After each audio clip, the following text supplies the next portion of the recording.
渴望就可能，心动就发生。本节目由酷爽带感点燃无限渴望的百事可乐冠名播出。好品牌，好价格，上天猫。本节目由天猫赞助播出。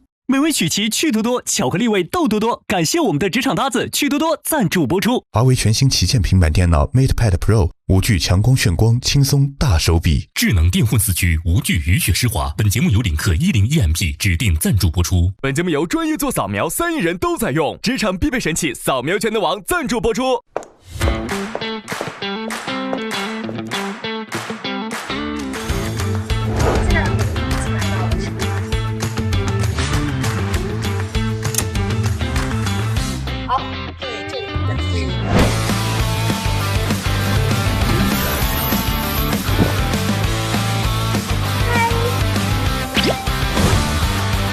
观众朋友们，请看大屏幕。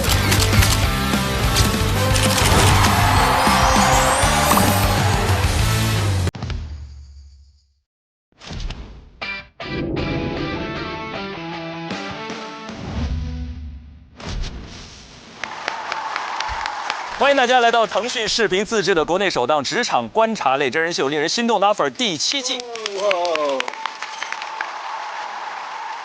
渴望就可能，心动就发生。本节目由酷爽带感点燃无限渴望的百事可乐冠名播出。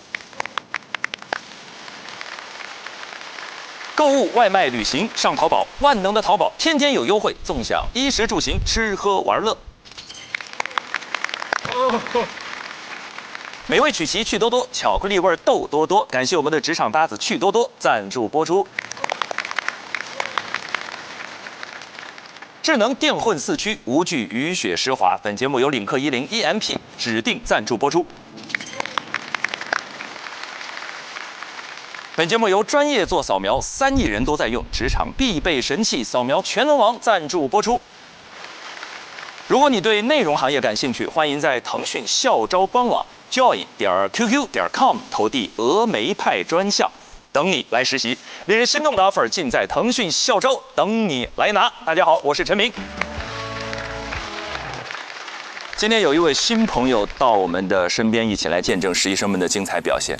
他最特别哦，这是我们节目组录制到今天以来唯一一位3重身份的参与者。3重身份。让我们欢迎00后老职场人即刻上场的职场探路者胡先煦。嗨，欢迎，大家好，大家好，大家好。欢迎先煦。第1重身份，加油团成员，坐在我们身边，但同时他还有第2重身份，他是王玉和侯子泰的访谈嘉宾。可以说是裂屏而出，自己蕊自己，对，自己蕊自己。对，因为你在里面，那是不是结果你也略知一二？我感觉。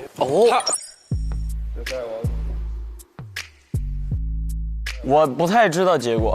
我提问那他们代教老师有询问你的那个感受，然后你的感受在他们的评分那个标准里？他们代教老师是鲁豫老师吗？对，鲁豫老师说他俩说。完了，我觉得他怎么知道结果呢？他好像知道，你是不是在故意避开？不是，鲁豫老师没对他俩评价太多。说实话，我们见的比较仓促。我们那个活动结束之后，鲁豫老师拍着我说：“你不错。”那他俩呢？然后鲁豫老师抱着手说：“我去跟他俩说。”然后就走了。那如果让你帮忙给出3个关键词的话，你有没有给我们一点小线索？3个关键词：轻松。轻松，愉快，然后我能感觉到这2位老师专业，哎呦，其实很专业。什么叫其实很专业？其实，因为哥，你还没说到我的第3重身份。我第3重身份是我即将上线那个戏啊，即刻上场，是根据 offer 改编的。是根据原来那个律师季的 offer， 没错，改编的。我们也是讲了一个计划，然后要筛选出一个那个实习律师留在红圈所，跟咱们这个一样。然后我其实那天去的时候，我都有点惊了。我说你们这水平还得选他？我说已经很厉害了，非常专业，让我完全感受不到就是说在校学生的那种感觉。我没有在他们身上感受到太多青涩的东西，反而很像是面对2个准备的非常充分，然后非常尊重嘉宾，然后又对工作有无限热情的2个年轻人，而且是2个专业的年轻访谈者的那种感觉。明白了。小胡也很专业，因为他的第3重身份，他刚才已经悄悄告诉我们了。腾讯视频即将上线，即刻上场，被称为是剧版的 offer， 小胡也在里面担任重要的角色，所以也希望屏幕前的观众继续关注。好，那在上一期呢，我们看到了2组实习生的精彩表现，其中韵玲和杨凌卫双战鳌头，分别获得了2组的第1名。今天这2组就关键了，一个是雨佳和佳宁组，一个是子泰和王玉组。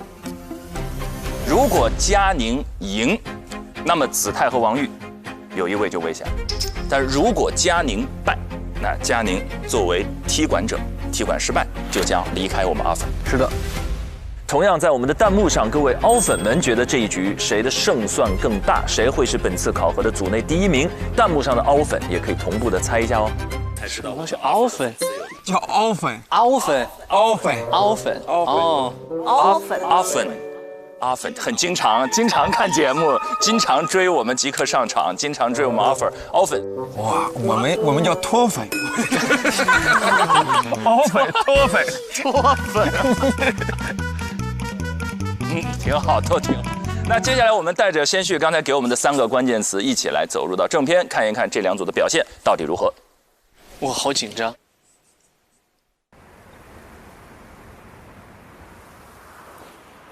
来坐。好，看来你们感兴趣的方向也都还比较统一。我们这个考核呢，是需要你们来完成1期娱乐新闻资讯栏目《东方新娱乐》的制作。哦哟，包括文娱资讯的播报，我们准备了4条文娱资讯，你们需要自己来撰写播报稿。好奇这个文娱资讯是哪4条？然后第2部分呢，我们是有一个嘉宾的现场互动的。那这次我们邀请到嘉宾是脱口秀演员孟川和赵小慧。川哥和小慧。我说老板，我想涨工资涨1000块钱。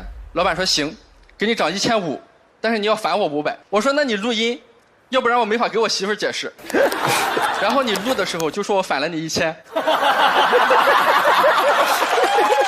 昨天赢不了 PPT， 今天交不出 PPT。PPT 是什么高贵的东西啊？怎么随便在什么地方都可以支配我？我现在对 PPT 已经 PPTSD 了。这俩人挺好仿，其实人好啊，可以出东西出效果。孟川和赵小慧，那你们的形式呢，也不仅限于访谈啊。因为是综艺类节目，所以你们是可以想一些像类似于游戏啊，或者是其他的一些串场的方式的。好的，他们俩播报都很强，但是这个要娱乐感。哎，这要轻松，娱乐感挺要出梗出效果。但这个是要撰写台本的，因为我们提前要发给我们的嘉宾。那这个台本呢，需要你们明天在6点前给我。那我们这个录制时间一共是60分钟，相对来说稍微可以 freestyle 一点。对，进来，我们东方新娱乐的主持人，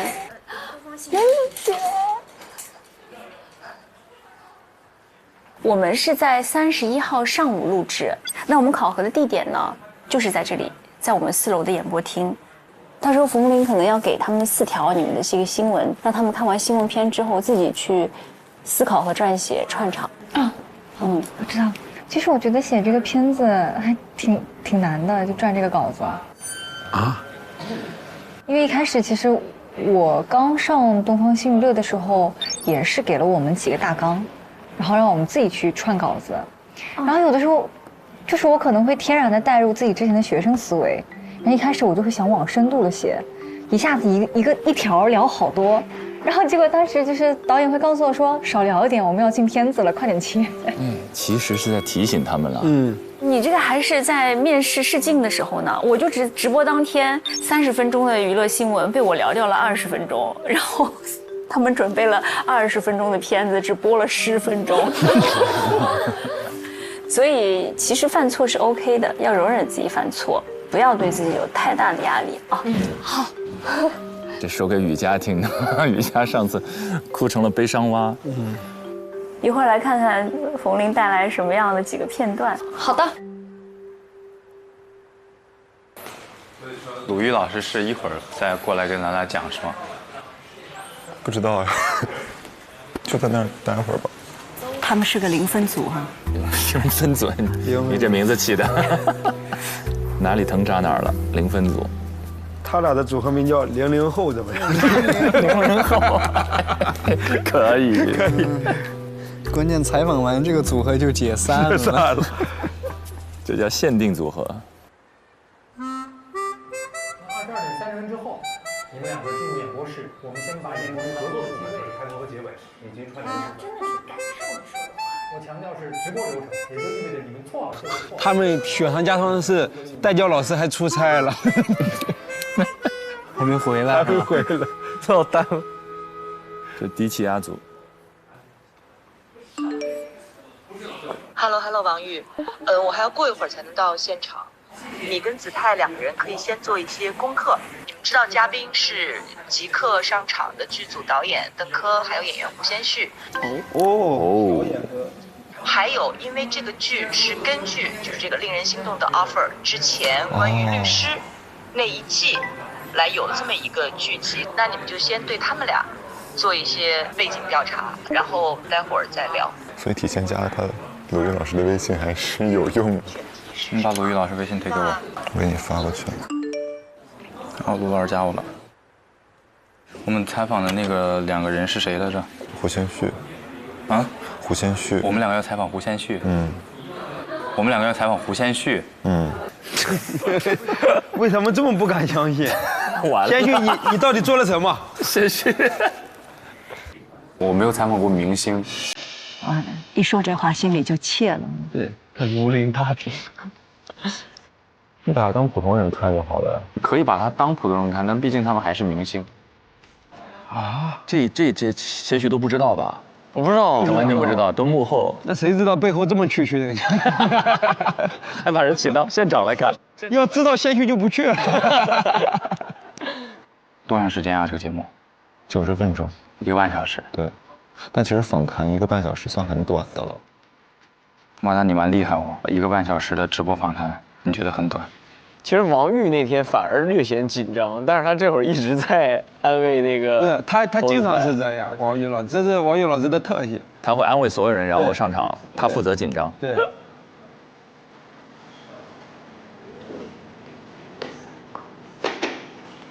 咱俩一起搞嘛，咱俩，你过来，或者我去找你。不是，主要是我都不知道搞什么，我得先看看我从哪里开始搞。好。那你需要我随时去找你吗？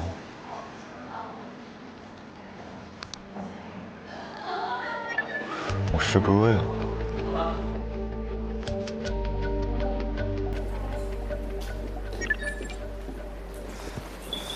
王玉，这即刻上场还没播呀？对，它应该是一个宣传。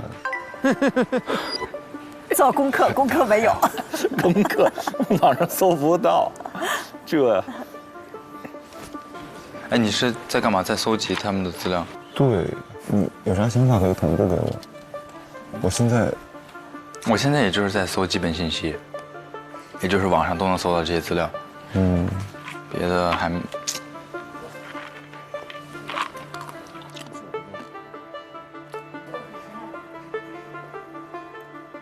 豫老师怎么还没来？好慌啊！林蛋兄弟，真是林蛋兄弟。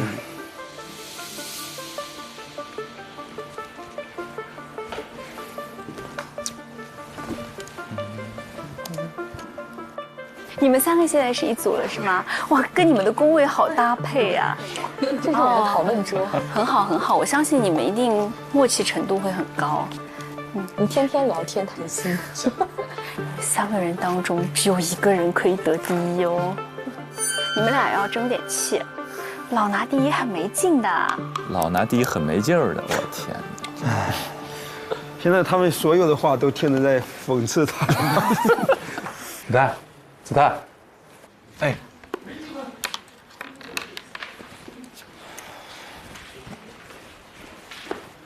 哎，老师，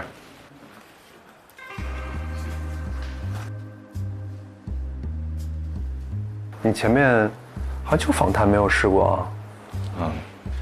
老师，我一开始其实我很纠结，我当时想选那个下一站，主要也是觉得下一站有点竞争有点激烈，其实也很简单。我没想到，他当时是避开庞征，选了王玉。因为3个人是吧？我多一个人，没事，选什么都一样。好，挺好，挑战一下。子泰的眼神有点茫然。定心丸来了，定心丸。访谈还得是鲁豫老师啊。Hello， 鲁豫老师好。我找那个王玉跟那个在陈晨老师办公室里了。鲁豫老师来了。Hello， 哦，来了。一下找到定心丸了。谢谢你那个收留他们俩。谢谢老师，谢谢老师。赶紧，对，你们俩好好再问一问吧。收留。哥把您盼来了。不好意思，我那个刚下飞机。老师，您从虹桥直接过来的？那个浦东。哦，浦东。对。老师，您要不要喝点水？没事，我刚才喝了。分组之后，内容你们知道了。对。就做一个圆桌。4个人的。你们2个人对2个嘉宾。所以你看啊，就是我看到这个选题以后，做功课特别重要。我就跟你们讲我会怎么做功课。哎，干货了，授人以渔了。那我肯定看他们俩过往的剧，看看网上有没有对于他们做的那种长篇深度的报道，包括有一些网上比较有营养的评价。嘉宾一下感受到你对他的作品很熟悉的话，他那种信任感和那种职业的满足感就会很不同，所以熟悉嘉宾特别重要。我能够找到你们俩和他们俩和这个剧和我们这个节目的共同的一个连接，就是这个词 offer。是的。你们在争一个 offer， 这个剧关于一个 offer， 所以找到某种连接。而且谈话允许跑题。以前我老跟文涛我们开玩笑，他做锵锵的时候，他们的那个口号叫“锵锵3人行，跑题跑不停”。主题其实是一个切入点，但你从这个主题你要引申出各种各样的，因为你肯定你有你的好奇，他有他的好奇，形成这么一个谈话氛围的那么一个场子，我觉得很重要。你说的每一点都很到位，就是我觉得我很难想到这些，就是我看到这个选题之后，我瞬间能够想到的这个点，然后你们从各自角度，专业，拨云见月，你看这孩子们。对，然后老师其实想请教您一个点，就是我俩怎么去准备去配合这个点。我们2个人不用特别分工是吗？他俩好在乎这个事情，要分工这个事情。他们前面的合作就不太顺畅，就是大家主动说话，主动表达，一定不要怕对方抢了我的一个问题，但一定要找到不同的角度，就从你的各自的切入点去问。其实基本定调就是我如何得到我人生那个 offer。最重要的一个就是你们内心有没有真实的好奇，比如你告诉我你对他们俩的真实的好奇是什么。我先说胡先煦吧，我对他最想问的其实就是他现在已经有很多成就了，他还会不会为下一个 offer 焦虑？我已经开始焦虑了，已经开始。对，我觉得这个很好，就是你们可以从自己出发，就是此刻我是焦虑的嘛，因为我们在等着这个 offer 能不能拿到，这是你们俩都可以去问的。老师，我刚才想到一个，我确实也很好奇，想让他们给我们现在年轻人建议。对，这个就很有意思了，我觉得。然后老师，我刚才还想到了一个环节问题，谈话场建立以后，我们需不需要设立一些比较固定的环节？不用，谈话是没有必要 Q 流程的。老师，我突然想到一个提问技巧，就比如说刚才我刚才突然想到，我觉得这个点很好。子泰怎么了？子泰怎么了？不在状态。对呀，子泰有点荡啊。还是说他觉得他有自己担心的问题？这个可以问导演，就是你怎么调教演员？可以问一下。我其实想问的是，比如说他在他们这个班里面的竞争当中，他会不会有这种焦虑啊？用一种很青春的方式把他们拉回来，我觉得是可以的。然后像胡先煦，他有很多的这种经历，他对于我们这种职场的很担心拿到这种 offer 的人，有没有什么建议？其实基本上胡先煦没有职场经历，目前的明星，但是有一个什么是相同，就是一开始的被选择4个乙方。其实演员跟导演就是乙方，主持人也是乙方，所以你这个点特别好，就是4个乙方。咋了，子泰？雄起啊！有些问题可以从你们现在的真实的困惑说。比如子泰，你现在你觉得你的困惑？我感觉刚刚这些他有的困惑我全都有。OK。是这样的，老师。有些时候，因为在一个90分钟谈话里面，不可能随时随地都是那个情绪气氛特别高涨的，有些时候可能会有点掉，不要害怕，话突然掉那了，没事儿。对，老师，其实我是现在其实挺轻松的，虽然我今天可能有点沉默，我觉得可能后天我到了那个地儿，我开朗的那一面会展现出来的，而且我话会很。是的，一定要相信自己的专业性。其实像你们都算是很有经历的专业人士了，但是那么你依然会觉得，你看我还是随时随地要去寻找一个机会，而且我要时不时的要被考核，这个被考核是特别讨厌的一个事儿，特别讨厌老师，特别讨厌。你知道关键是为什么吗？因为我们这行是无从备考的，你的标准是什么？我认为我们做节目本身没有 KPI， 无法量化我怎么样就好。我觉得体育比赛是最公平的，因为它就是简单，更快、更高、更强。那你说我们谁主持的更好？这无从界定。无从界定，所以我们心里面得有一个信念。就你的信念不能没有，子泰。明白吗？我有信念了。OK， 记得这个信念真的不能丢。而且你们的起步是非常非常好的，不要被这个考核给打颓了。不会的，老师。燃起来吧。哎呀，鲁豫老师还是很温暖，很温暖，觉察到了。对，子泰明显状态有些奇怪。佳宁，加一下我微信，我把那个视频发给你。好嘞。你们俩好像啊。真的吗？长相吗？和美女像是我的荣幸。都是大高个，瘦长的，然后你多少斤啊？85吧，86。你也差不多吧？大差不差。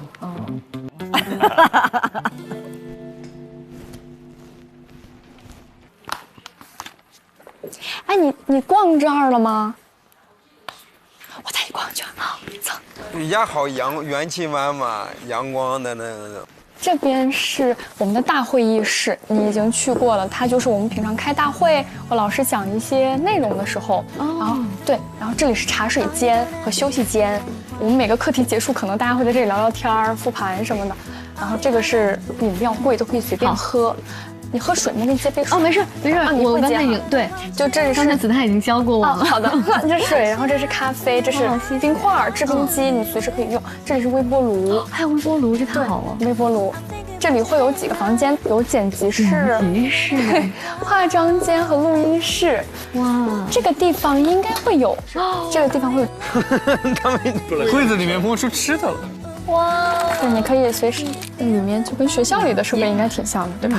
然后这边是臧希老师的办公室，马旭旭老师办公室，陈晨老师办公室和鲁豫老师的办公室。你等会儿，等明天可以跟鲁豫老师打个招呼。好的。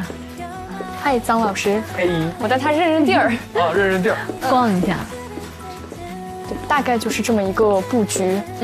雨佳真的是天生热情。对呀。虽然这也是对手。但是按捺不住心里就是跟人交朋友的本性。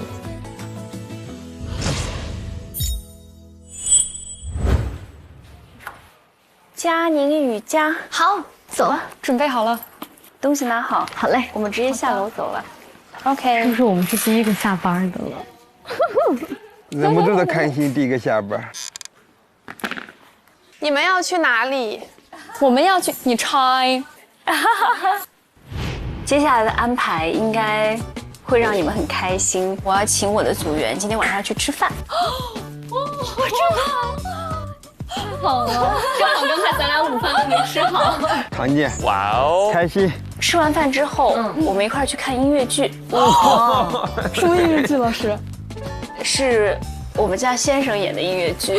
哎呀，呵，我要被幸福击碎了，太幸福。对，如果你们愿意的话，你们还可以留下来跟2个演员交流一下。太愿意了，这么好的机会，对吧？雨佳松弛下来了。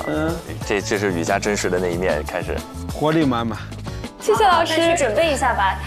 羡慕，我也想，我说我也想去。你们走了，拜拜，拜拜，拜拜，明天见。哎呀，在所有人羡慕的眼光中，没想到第一天下班这么早。你们知道有一个节目叫《深入人心》吗？我知道。哦，对。然后今天演出的2个人就都是参加过第1集《深入人心》的，一个是我先生叫于迪，我知道啊，对。于迪老师是这一家呀，戴眼镜的于迪老师。哦呦，我今天才知道。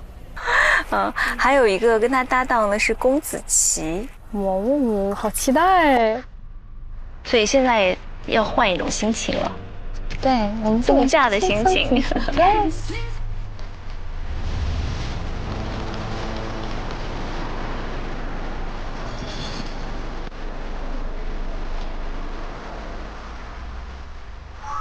哇，好有感觉啊！哇，好不错啊！我们的小酒馆，好有感觉。你们俩坐对面吧。好的。我事先点了几个菜，就这儿的特色菜，但也不知道你们喜欢吃什么。我们可以先上，先看看，什么都能吃。对，不挑，都吃。我也是，你不挑食。然后咱俩怎么都，你们俩真是就坐在我对面，我都觉得你们俩真的身形、身高、长相都好像啊。对，连名字都是带家，对，家组合，完全把我整糊涂。真的是容有个家字。你要不要把这个牌子摘下来？忘记了，还在工作状态中。忘记了，班味儿太重了，待着。那你们先吃吧，要不？好。这吃的啥？无花果。无花果。这一到咱吃饭的这个场景，你就坐起来了。所有人都听着都是吃的啥？你家里面就你一个吗？没有，我还有个弟弟。你也有弟弟，我也有弟弟。你弟跟你差几岁？8岁。我10岁。哦，有弟弟可爽了。哎，那说明咱俩弟弟是同岁，属龙。对，12年的对不？12年。我天哪！天哪！他俩真，哇哦，好，又有一个共同点了。是，这不压根儿就是一家吧？这拆开来上的节目是吧？来干杯！干杯！欢迎佳宁，然后祝福你们俩今天都很好的完成了任务。好的。说说做姐姐的感受。我弟弟是一个跟我性格非常不同的人。他是个非常慢的人，不要强的人。他最喜欢干的事情是木工，但我妈妈有时候会焦虑说他成绩不好。因为他可能觉得我成绩很好，他就想让我弟弟也成为一个成绩很好的人。但是我跟妈妈说，我说成绩好其实并没有给我带来太多的幸福。我觉得兴趣和爱好，如果他拥有是最重要的。我有一段时间，别人问我喜欢干什么，我回答不上来。我觉得我好像没有什么喜欢的，我只知道我该做什么。我没有任何喜欢的东西，我脑子里全都是绩点，数字，成绩。我是到研究生之后，就是功利主义全部都换了。姐说的有一个点特别戳中我，就好像有一段时间也不知道自己喜欢什么，就是在被我们现在所学的这个专业不停地往前推着走。就我每个假期就是也都在找各种实践的机会啊，或者怎样，我就会觉得我一回到家，一下子我就不知道自己在干什么了，就会觉得特别空虚，完全没有任何满足感，我也休息不下来，然后我就很想赶紧回到北京，继续可以找一点事情做，然后我就会觉得心里才比较踏实一点。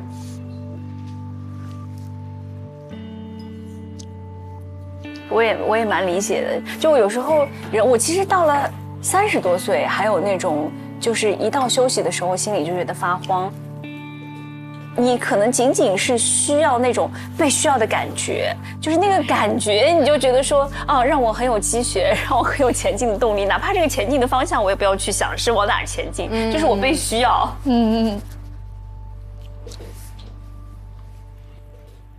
但是你有的忙是好事儿，哪怕是从学习的角度，就是最好的学校是哪里？是社会。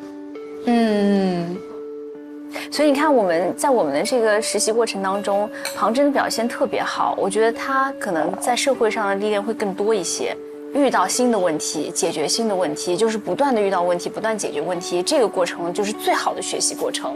对。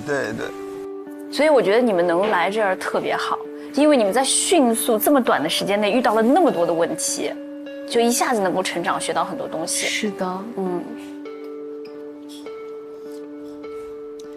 这次就深刻的体会到了学校和社会的区别。就之前说实话，我一直认为我在学校里面算是很能答题的，对，就是很会考试的一个人。但3轮考核我已经失败2轮了，彻底吸取了教训，就感觉我之前在学校考试很在意的东西，在社会上不一定很需要。这个状态很好，已经在成长了，已经在改变了。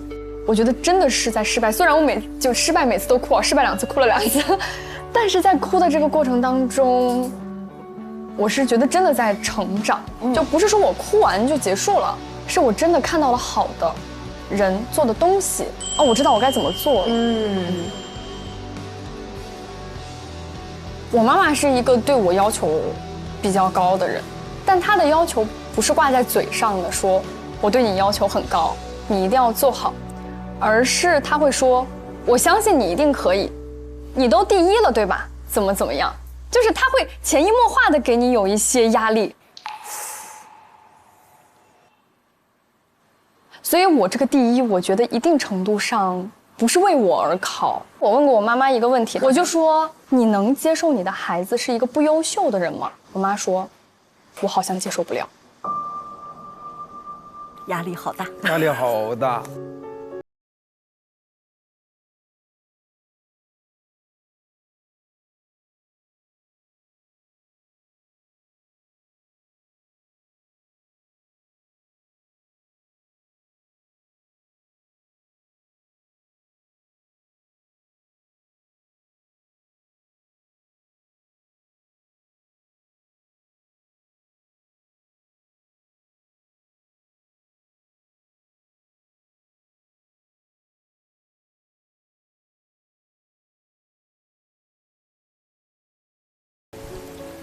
活得多辛苦啊！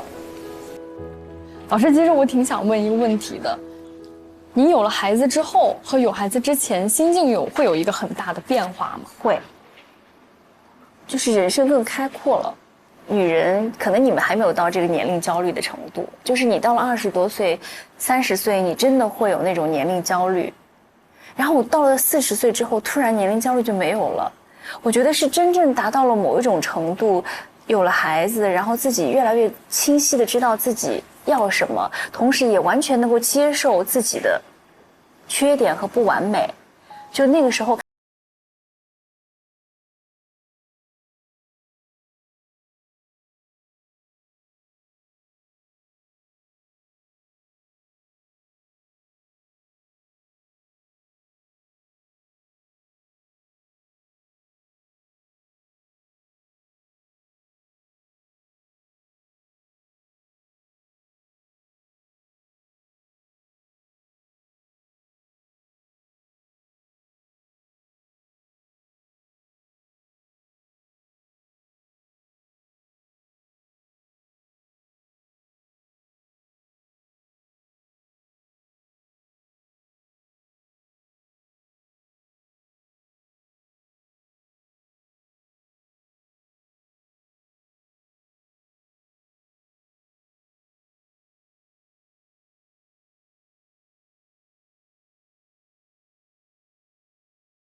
是，我真的很满意现在的生活，我觉得我很幸福。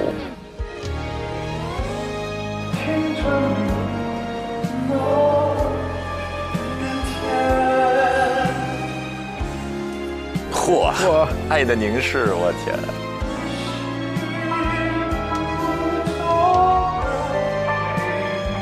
笑得太甜了。我的身体里已经没有任何对生命的气息。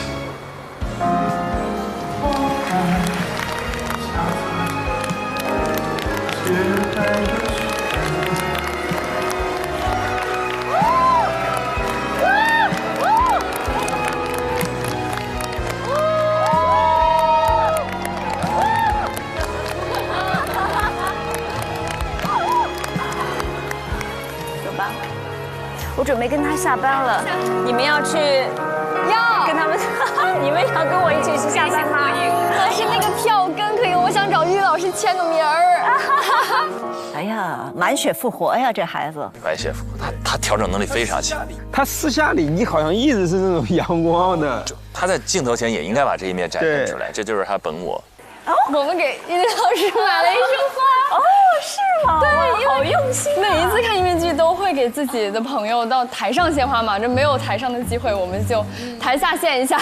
我帮你转送。还是你应该说你自己送给他比较好。哦，哎呦我的妈呀 ！Hello， 于老师好，给你介绍我的2个学生，我们的实习生。我终于也有学生了。哦，真的。演出成功。谢谢。这是佳宁佳宁来，先进来，来。子琪呢？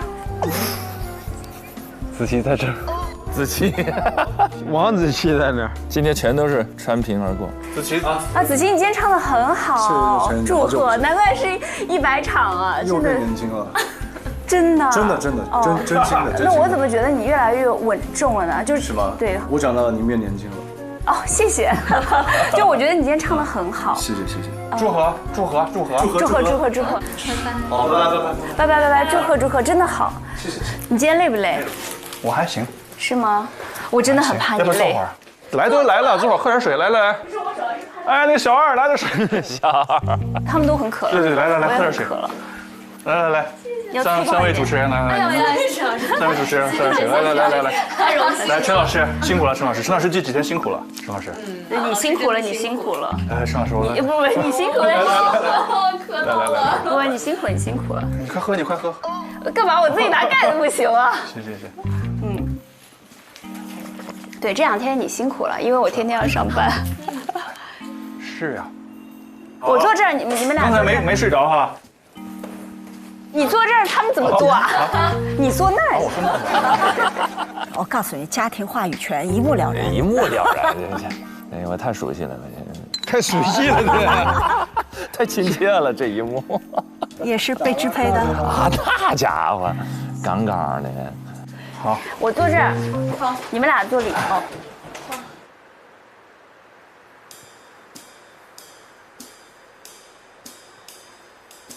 咋了？尬着了？突然间陷入了尴尬。瑜伽开启个话题。那于老师太辛苦了，连唱2个小时。于老师，你觉得在就是这一场里面，才开始采访了，这是主持人的职业习惯吧？这几个场你最喜欢哪一趴？这是个好问题。怎么就开始采访了？而且我刚还跟那个陈老师说里面有一个设计我特别喜欢，而且是我们那个视角才能看得到的，就是它有2个圆圈的交融。对，就是这确实也是原著当中有的。被迫上班。于老师说：“我这刚刚演完，不是下班了吗？”哇，你们都看得这么。对。老师，所以您也参与到了这个话剧整体的舞美行动的整个的设计当中。我其实。于迪老师本人的性格啊，日常生活中的一种表现的状态啊，会不会和剧里呈现的会很像？这个太熟悉了这个问题，哎，但是他俩的配合很好哎，化学反应出来了。于迪老师甚至有点紧张，那表达力好强啊！我都出现了很多次，是不一样的点，他会在于最后他会也会像这样一样吗？然后我也很好奇，他会离开我真的没想到，结尾，我真的没想到是这个结尾。好了，那是不是也早点回去休息吧？主要我觉得你们俩都真的辛苦了。就是你们很累，你们很累。哎呀，于老师还得是我老婆。加油加油加油！谢谢于老师，祝你们有很多新的棒的舞台。会的，走，谢谢老师，老师拜拜，拜拜。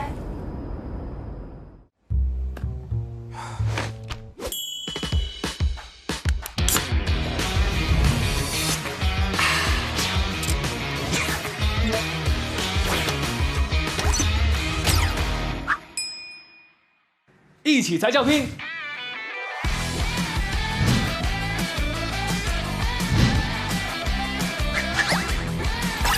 百事一起拼，渴望就可能。好玩好玩。这职业习惯你会有吗？就是不知道为啥的时候开始采访。我还好，太吓人了。被迫上班。被迫上班。刚才我们看了一下他们整体2组的备战状况。那第一组是00后组合，那第2组是双加组合。我们先说说这个00后组合好了。王玉和子泰2位在一起，子泰有点荡。哎，对，我也很好奇子泰这次的一个心情和精神状态到底发生了什么样的变化。我觉得他一方面压力大吧，因为他知道说淘汰或者不淘汰，主动权不完全在自己手里。是，第二，我觉得他第一次去挑战一个访谈，再加上要跟王玉合作来搞一个访谈，我觉得这他心里是有压力的。是因为王玉比较强，还是说王玉在风格上、在合作上？你看他什么时候荡下来的？就王玉在不断的输出说，我觉得我可以问这个，可以问这个，可以问这个，就荡下来了。我们需不需要设立一些比较固定的环节？他在他们这个班里边的竞争当中，他对于我们这种职场的有没有什么建议？老师，我突然想到一个提问技巧，就比如说刚才我们而且他之前做功课的时候，好像也是屡屡受挫。上网一查，发现没什么可以查的内容。那结果一见面，鲁豫老师哒一大串下来，他就觉得，哎呦，确实这些其实我刚才本应想到，但是现在好像落入下风，心理压力也很大。作为访谈者，可能最基础的准备工作重合度太高了。对，他们本来就要做分工嘛，结果简单一聊，俩人给自己领的工是一样的，所以就不知道分给别人什么。是的，而且他们这一组本来是合作，合作当中又有竞争，竞争当中又得合作，这个也很微妙。哎，你当时在接受采访的时候，你有感受到他们2个合作的时候又有那种竞争的感觉吗？没有，其实咱马上就能看到了，我觉得他俩配合的非常好。我呀，还是小看我们剪辑师了吧？竟然敢说没有，一会儿这个眼神里的交锋啊，字幕一配，对 BGM 一上，他要是当着我跟邓克面，他俩干起来，我俩得傻了。这怎么弄啊？这他们俩干起来。刚刚王一给我，你怎么能这么问呢？这个问题问的也太差了吧？应该这么问。来，让我们换一个角度，然后变成我俩在那打圆场。我觉得这个问题还可以。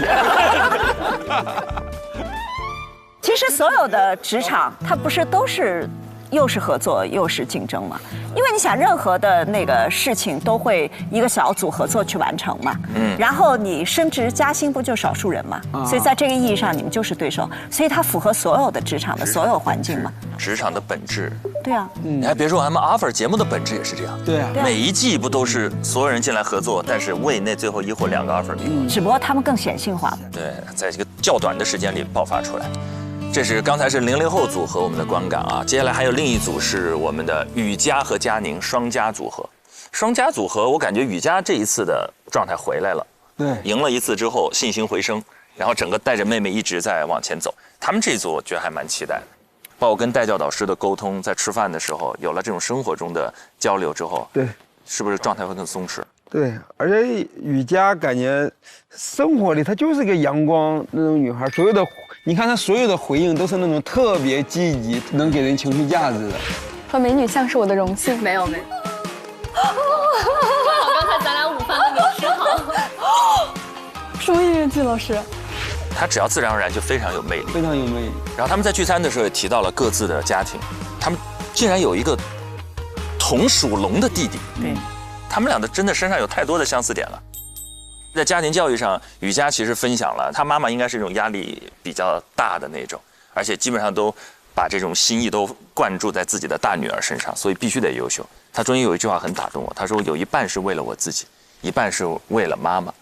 这其实比如说自己所处的家庭教育，或者说我们有孩子的情况下，对孩子的家庭教育当中，是这种无法接受孩子不优秀的心态吗？还好。就是没有什么硬性标准去评判优秀或不优秀，对，就是成绩好也不是说就多优秀，成绩不好也不是说这人就不行。读书的时候肯定会对成绩有一些要求嘛，就肯定不是希望我这个成绩特别烂的一个学生，但是也没有说啊要求我一定要考到班里第几名，学校第几名，只要我每一次考试有一些进步，哎，就会给我一些鼓励啊。这些，但从来没有说要求我必须第一名这种，而且我也不接受这种要求。我能感觉到，生活中跟子琪相处，他就是满满的安全感，他会让你觉得就是舒服、自然，会让人非常松弛，就有这种人格魅力。这跟家庭教育也是相关的。对。俊林呢？我属于那种放养型的，就我妈他们从小也管过我吧。小学1、2年级的时候，一定要我在那个沙发旁边写作业。沙发旁边，对，就是客厅，然后他给我安了一个那种小课桌。对，那你在沙发旁边，他们看电视。哦，就是给你增加这种分心的小挑战。然后我的成绩就越来越不好了。这是什么设置？搞了2年之后，哦，竟然搞了2年，你爸妈都没意识到，说孩子成绩会。你说我这天天也看电视的时候也看着他，他们当时就这样说的，说不管你了。后来就发现做作业什么的，我就还是习惯自己做，然后他们也理解了之后，也发现其实我自己做的那个效率会更高，然后自己学的话效率也会更高。后来就学习上面的事情，他们也就放手了。现在工作上的事情，他们也放手了。自由翱翔，多幸福！先旭有吗？在家庭教育上，就是希望我的一儿一女能够开开心心吧。我2只猫啊，嗨，我就以为今天爆料了呢。对他们没有太多的要求，想干嘛干嘛，想玩啥玩啥，想吃啥吃啥。你还想让他干啥呀？你让他写个程序啊？哎，很奇怪，我们家那个老大，我那老大那只猫。特别喜欢沉思，哎，我家的猫也这样，是吧？它就特别喜欢趴在那个窗台上面往外面看。我那是小公猫，我那也是。什么品种啊？金渐层。我那是德文。哦，我们这问题是这个吗？可以是，我觉得是这样。他们是嘴上说就你可以不优秀啊，可以不快，但是还是会对我有一些期许。对。然后我父亲可能会相对严格一点，就希望我可以。什么都做得更好，但是这2年又有点返回去了。这2年特别能感受到我父母经常害怕我过得并不快乐，偶尔见到我就老问我你开不开心什么的，然后你只要开心就行了，你不用那个太那什么。但我自己又突然开始对工作上的事儿特别上心了。所以你看，父母要的只是你好，你既然已经在工作上那个。自己很努着劲儿了，他们就希望你开心。对你只顾着开心的时候，他们说：“那你多想想工作。”对，真是就帮你平衡一下，其实就是。是的。志胜呢？我爸妈一直要求是那种比较严的，我那个词儿都不叫说优秀，叫你得有出息。哦，有出息是比优秀更。沉痛的一个期待，更沉痛的一个期待，就是你得有出息，就是你的分数是和你这个家庭将来的命运是息息相关的，在他们看来。小时候你就是会觉得你这个分数是能牵动你爸妈的所有的情绪的，因为他们的期待也好，他们的那种。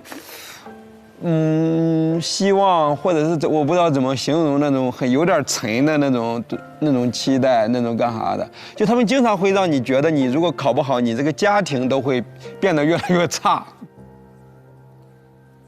他们一开始对你有比较具体一点的期望，没有，比如说，为啥说他们说期望就是有出息？因为他们也不知道你将来要做什么，能够说有出息，能知道的一件事情就摆在他们面前，或者摆在我们面前，唯一的途径就是学习。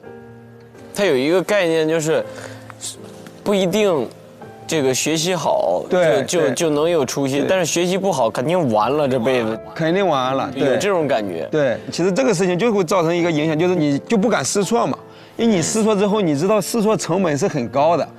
一次学习不好，你爸妈就会有一大长串的滑坡效应，就是你不是这次考不好，将来上不了好初中、高中什么的，所以说你现在做事情就会很犹豫，因为你大脑里那个做错事情的那个后果的一系列影响会非常非常长、非常非常大。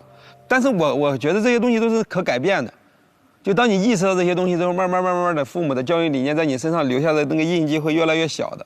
对我也能感觉到，在大学过程中吧，包括大学之后的这段时间，我就在重塑自己的一些价值观了。对。之前网上有个词儿很火，叫自己把自己重新养一遍。就如果说觉得原生家庭的很多教育模式留下那些痕迹不够满意，并不是不可抹杀的。对。你完全可以把自己当做自己的父母，把自己的心理从小再养一遍，然后培育出新的品质。我觉得这个是很好的习惯。其实你今天用简单的一个分数去判定什么是优秀，我觉得有点狭隘了。特别就我觉得接下来 AI 时代里面，你用你的什么初中，然后高中什么进大学的那个分数去确定这个人优不优秀，我觉得这事儿可能我们想的太少了。但我觉得有一点特别重要，就真是热爱。就你喜欢做这件事情。你看那个。瑜伽说我得到研究生的时候才慢慢找到自己的热爱。咱坐在这儿一圈，我觉得至少都有一个优势，我们至少都干了我们喜欢的事情。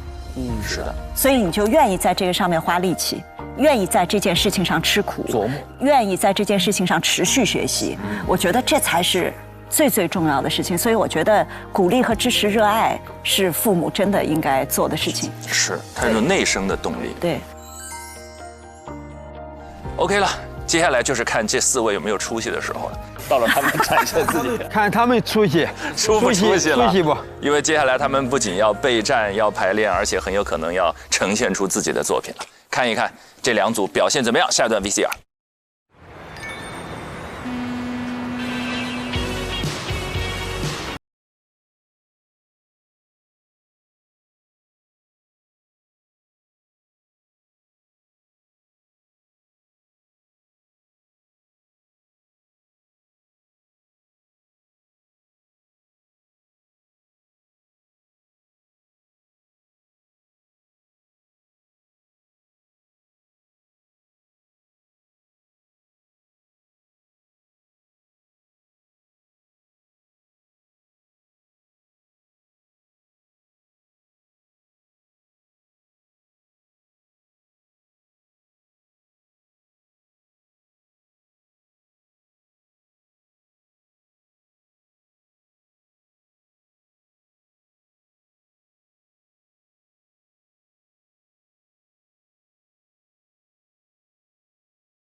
坏了，扯坏了都。天哪！你的领带是塞进去是一个设计吗？对。为什么不拿出来？这是你的小巧思啊！这真的是个设计啊！你俩今天都很有一个点睛之笔，2个领带。啊，最后是这个形象来采访你的？我有点忘了，姐。哦，你当时不想把他那个领带给他掏出来吗？我觉得非常酷。我跟你说，我在即刻上场的时候，江晨也是一直都是我现在这样的装扮，我经常把领带塞进去演一场戏，然后就很酷。你这人没法回答了。你说我就酷，我有点落入下风了。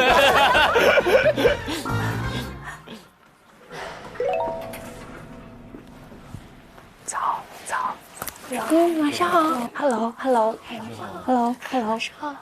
老师好。你是新来的同学是吗？对，老师，昨天我面试的时候，然后您好，对，我昨天刚回来。我跟您自我介绍一下，然后我叫刘佳宁，叫我小刘就行。好。然后我是北京电影学院播音主持专业的，现在是大3的学生。哇，你还没有毕业呢。太厉害了。那你接下来要做什么？我是跟陈晨老师组做的那个东方新娱乐。压力好大。没关系，没关系。好，你准备。终于见到你了，谢谢。你们准备怎么样？我们瑜伽有一种吃瓜群众的感觉在那。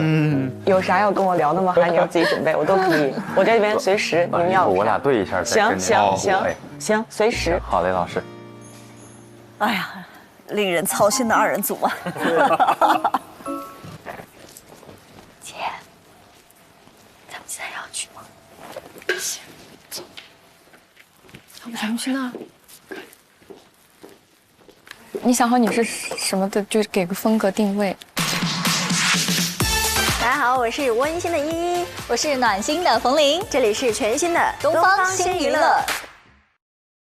你要叫啥？我是活力满满的瑜伽。好，那我也想一个4字词。有没有什么样的暖暖？想个什么？奇迹暖暖。我是奇迹暖暖的佳宁。什么暖暖？心意暖暖，温柔暖暖，爱意暖暖，春风暖暖，笑容暖暖，关怀暖暖，氛围暖暖。你这是活力满满，你真的。笑容暖暖怎么样？笑容暖暖，可以。笑容暖暖。不是满满，是暖暖啊！我写错了。你咋这么可爱？受不了了。暖暖。对。或者你先说呢？啊，前后说没啥区别。确实，我感觉我先说好尴尬。你有啥尴尬的？你不要尴尬，挑战自我。我尴尬，你别我这会儿我想赶紧一笔带过。明天咱俩那什么之前，咱俩先做那个，做什么，把自己动起来，热身起来。我们要不去沙发区？好，不用在这硬硬的坐着。哎呀，可以躺着，爽肢。哎呀，躺着确实爽，舒服，又没扛着，好爽。北京菜，哎，咱俩这样方便聊天。我把固定的开头发给你们俩。好的，好，谢谢姐。姐，我们是在这个楼上吗？对，那你们应该是4个组里唯一一个在熟悉的场地考核这一轮的。姐，我问一个不成器的问题，是不是我们现在也不能上去感受？谁规定了不能？我也觉得可以。谢谢姐，谢谢。老师们好，老师们好。老师，那我们把提词器怎么发？微信里面，然后传这上面来。好，我去吧。 OK， 穿高跟鞋，你别动了。少一下。 OK， 谢谢老师。哎呀妈！你看这个黄影，哇，好漂亮啊！好可笑啊！我给你拍一下。啊，好美，好好笑，好美。没了，我都不知道这手机还能拍出这么美的照片。哎呀天哪，你好会拍呀！你看这个，你看这个。哦，可以。OK， 那我们大概把词儿顺一点。来吧。好硬来，来，我先帮你看。大家好，来吧。大家好，我是这么羞耻吧？这句话，笑容暖暖的家庭。你是笑容暖暖的居民，你是活力满满。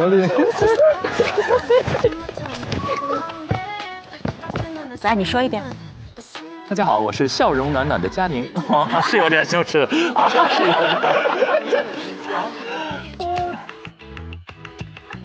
笑容暖暖怎么了？对啊，怎么了？笑容暖暖，对啊，就感觉像奇迹暖暖一样，感觉挺中2的样子。来吧，笑容暖暖。我不笑，来吧。好。Hello， 大家好，我是笑容暖暖的佳宁。挺好的，挺好的。我是活力满满的瑜伽，这里是东方新娱乐。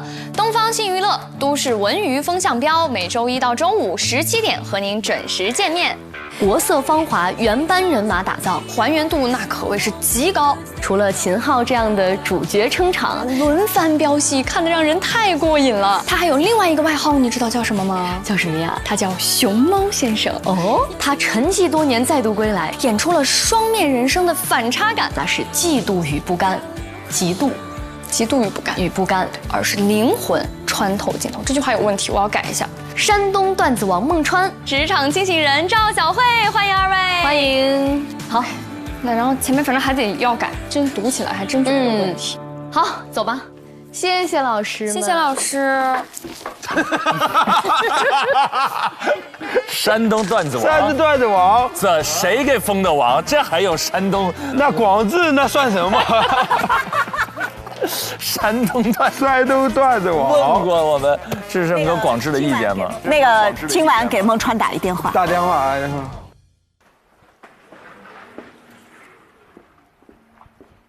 王玉，哎，子泰，哎，咱们走了。哎，走，老师。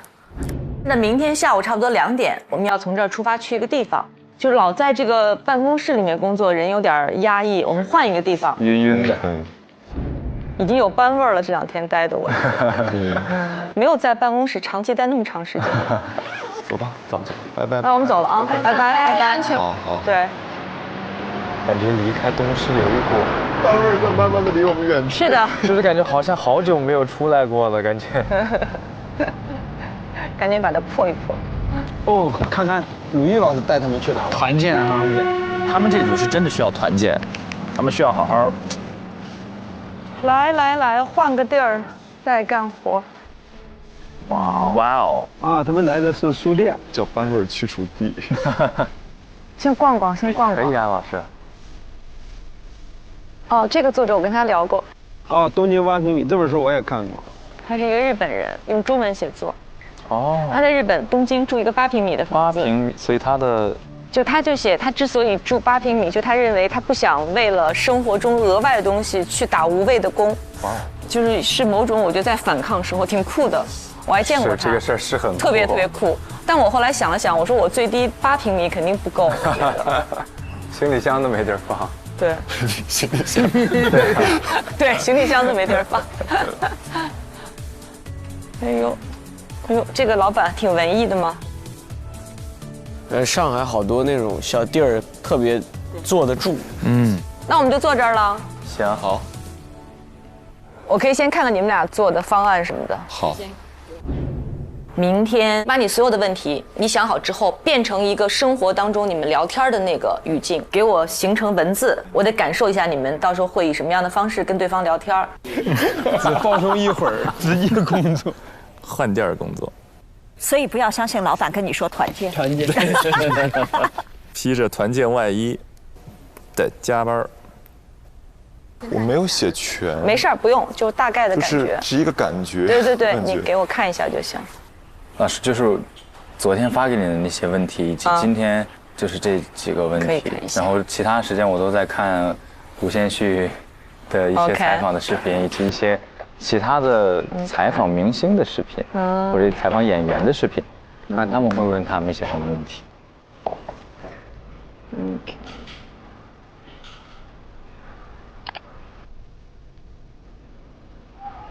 行。来，我看看王玉你的那个什么。我前面是一个比较2个人的这种访谈，然后后面我加一些背景。邓师哥、胡师哥，这么细节。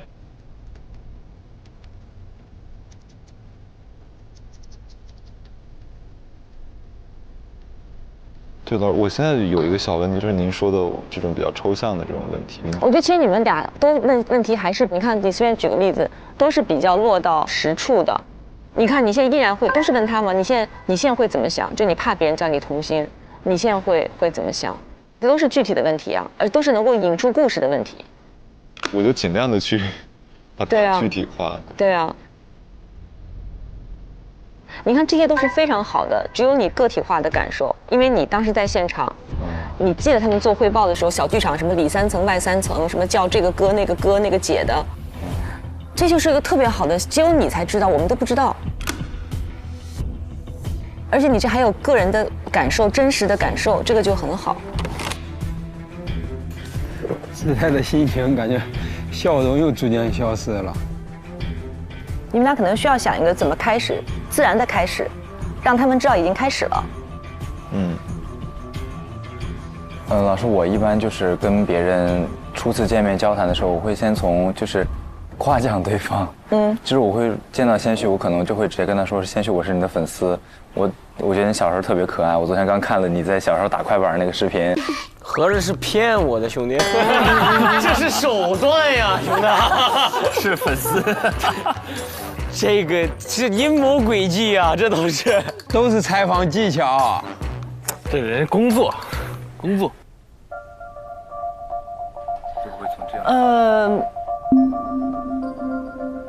推己及人。如果是我，有人当着我面夸我是爱人，我会特别尴尬。不要忘他是个哀人，哀人很怕这些。好，确实。你的那个开场，我觉得还挺好的，就跟当下跟这当下融在一起，是一个好的切入。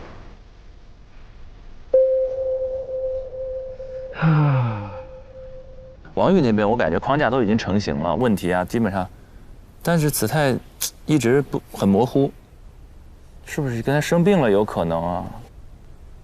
你们现在可以分几块，我觉得有几个大模块，每个模块里面必须有几个问题，就你们作为经典说这个一定必须要问到的，每个人都要在每个模块里面准备这样的一些问题。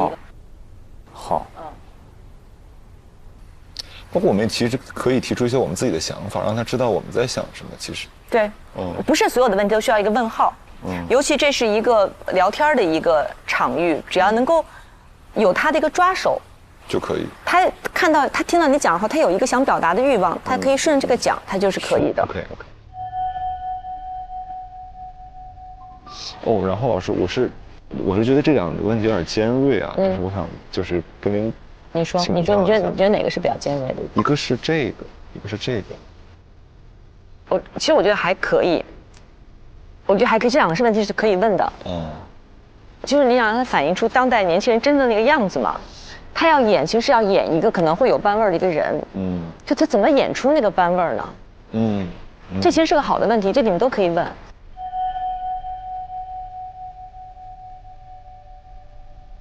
邓科可以讲。我觉得这个他们俩都可以讲，邓科可以帮他。对。师哥，您现在还挤地铁吗？就拍这个职场，年轻人这个职场，你怎么拍出班味儿？从邓科切，就不会有任何冒犯。这么破碎吗？怎么了？感觉已经碎了。他确实有点碎的边缘了。他平时不是这样啊。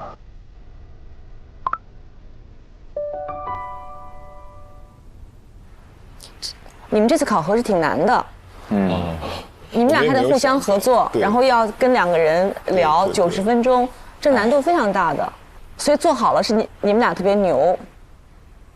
这样万一没有那么好的话，是这个设置太难了，这个你们必须要有，我觉得你们一定要有这样，真的是真的，做好了就是你们牛，没做好就是这个东西它就是很难的。如果是我的话，我一个人掌控我 OK， 我还得跟另外一个人合作，还得。我不知道我能不能做好，这都没把握的，这点要想好。谢谢老师，不要一直在安慰我们，不要质疑自己。好，但其实我们2个都有点忐忑，因为我们2个现在都是0分。不用，没关系。这个考核不是说谁赢了，谁得分最高，就最好的，不是。不管他们给你多少分。自己需要给自己这个分儿，有的时候，把情绪多顶上去就行了。要被你安慰哭了。真的没事儿啊。吴毅老师真好呀，真的，他的那种温柔。这你们要相信自己就可以了。感觉子泰这回扛的压力确实有点大。项目也难，要搭配，又是0分。那您觉得我们需要让他们准备什么？比如胡先煦，我就认为他应该回忆一下，就他作为童星那个经历，对，稍微他自己梳理一下，看这种别人在背后设计你是啥感觉呀？先煦，此时此刻觉得蛮诡异的。就这种童星式的小孩儿，那他是某种程度是没有童年的呀。很多童星一说就特别能够共情，什么迈克尔·杰克逊之类的。就是没有童年的小孩，他们互相特别能够共情。是老师，我觉得我特别喜欢他的一点，我就看他很亲切，是因为我觉得我可能跟他的经历比较相似。虽然我不是当演员，是因为我从小就是我上1年级的时候，我爸妈就把我送到寄宿学校了。哦，为什么那么想把你送寄宿学校？他们比较忙，然后他们就是不太想，就是觉得可能就是因为比较忙吧。然后当时是半个月回1天家。哎呦，所以说，即使是小到铺床单，大到生病了，都要我自己去解决这些事情。哦，天哪，小学，然后也没有手机，也没有电话，也联系不到家长，所以我觉得所以他就让我过早的就成熟了。那你们班里面那些寄宿小孩，都是1年级？是的，而且我们上1年级的时候是几十个孩子住在一间特别大的宿舍当中，有3个宿管老师盯着我们。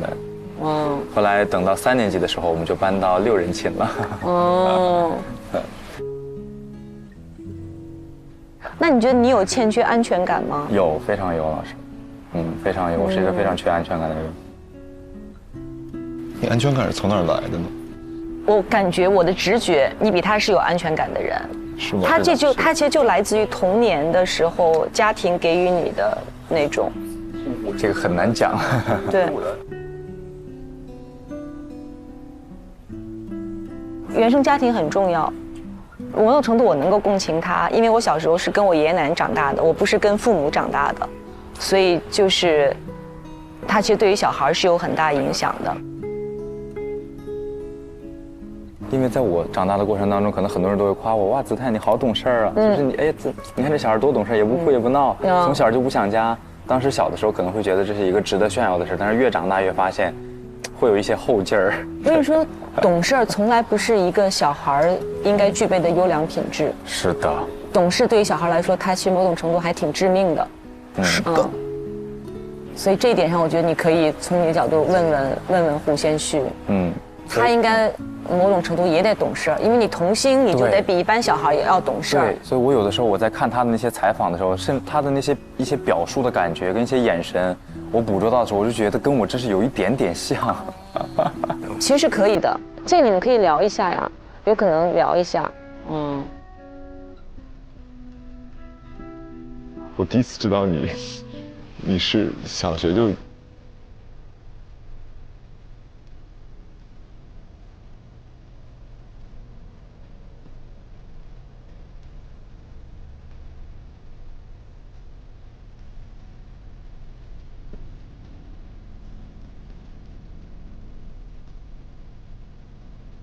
行，晚上你们就不用熬太晚了。那行，那我们就撤。好呀，我们走吧。这也太荡了。这样。你觉得还有啥问题吗？我目前是想不到什么了。但是我也是今天才知道，你心里的那种柔软和你的处理方式，就你对于这种你的压力的处理方式。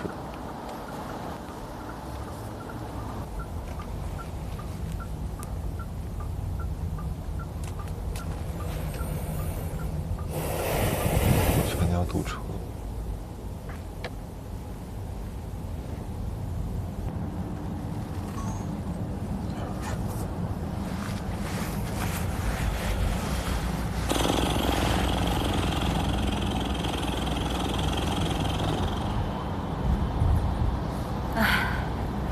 子泰这一期好的。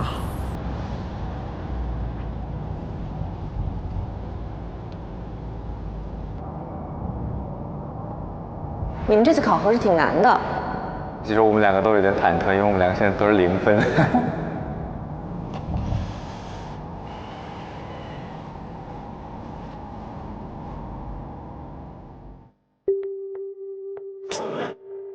说的好是松弛，说的不好就是实在真的没有求生欲。对不起，老师。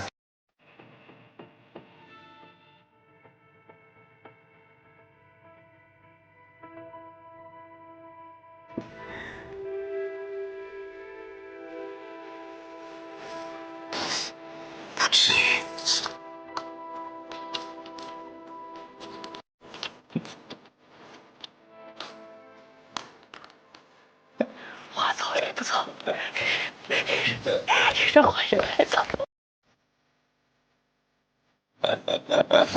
让师姐开心，谁来让你开心呢？子泰，他之前是一直在给大家提供情绪价值的人。是的，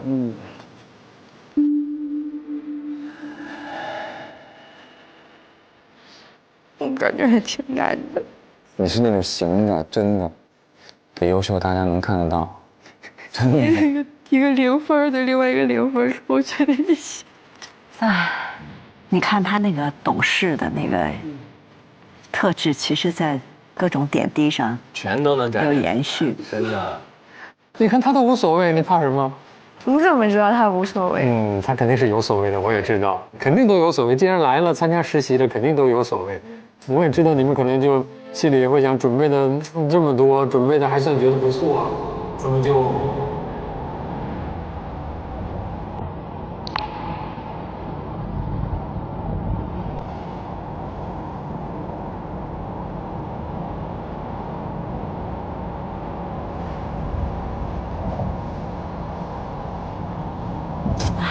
是时候大哭一场了。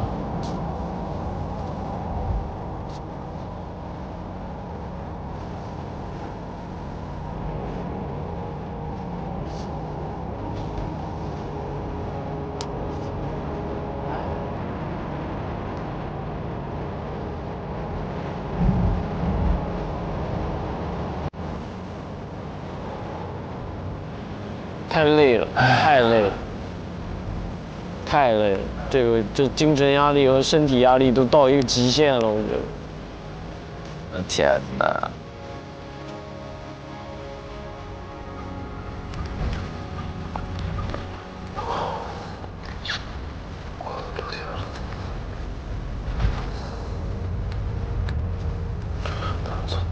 几点走的啊？快1小时睡着。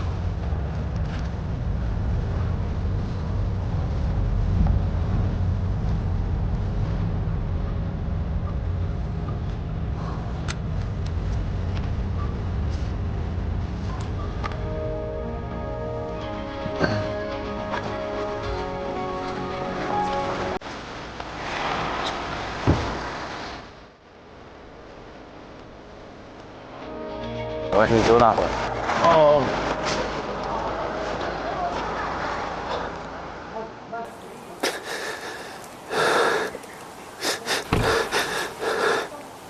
他下车才把声音放出来，不愿意展露这个脆弱，真的。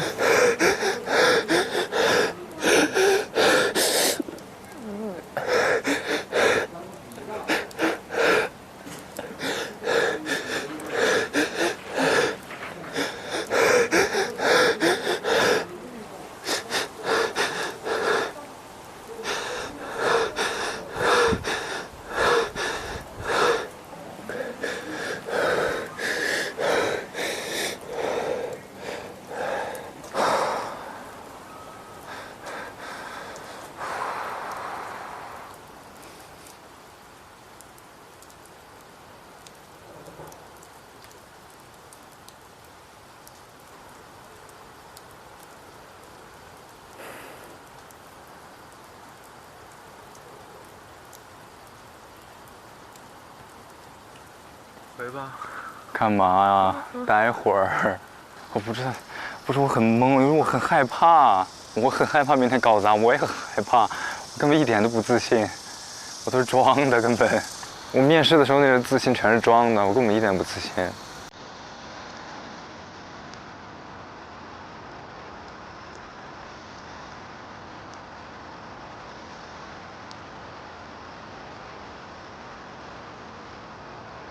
而且还有一点是，我越来越觉得老师们对我有期待，就是你会想，就是你，我可能前3次领带没关系，我还能对脏西老师笑出来，但我要一直领带，我还怎么保持笑容呢？你说我还有什么脸再跟老师们嬉皮笑脸？而且我又是一个不愿意把自己那些什么事儿都说出来的人，我就是很纠结、很奇怪的一个人，我就是。挺要强的，哥们。这种开朗人的那种崩溃。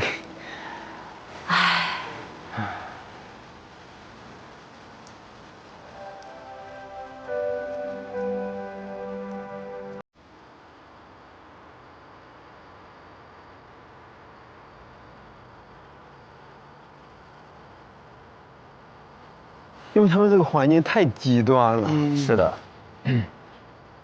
太密了，所有的项目，所有的人事儿。回来了，嗨，宇哥。你猜我去哪儿了？我找到了一片特别美丽的草地。没有，疼了，男生之间的共情真是。Take it easy。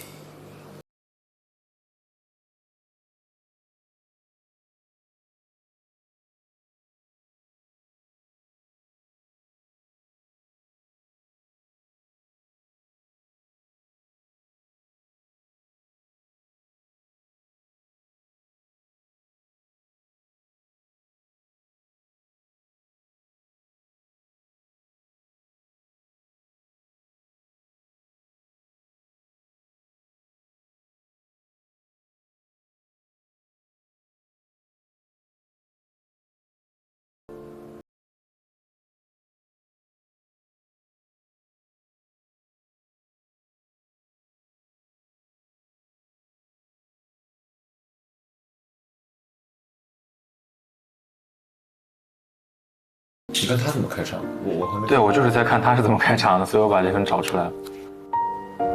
他们可以柔软又锋利，张扬又羞涩，混沌又清澈。他们按心情生长，各自独立，也成群结伴。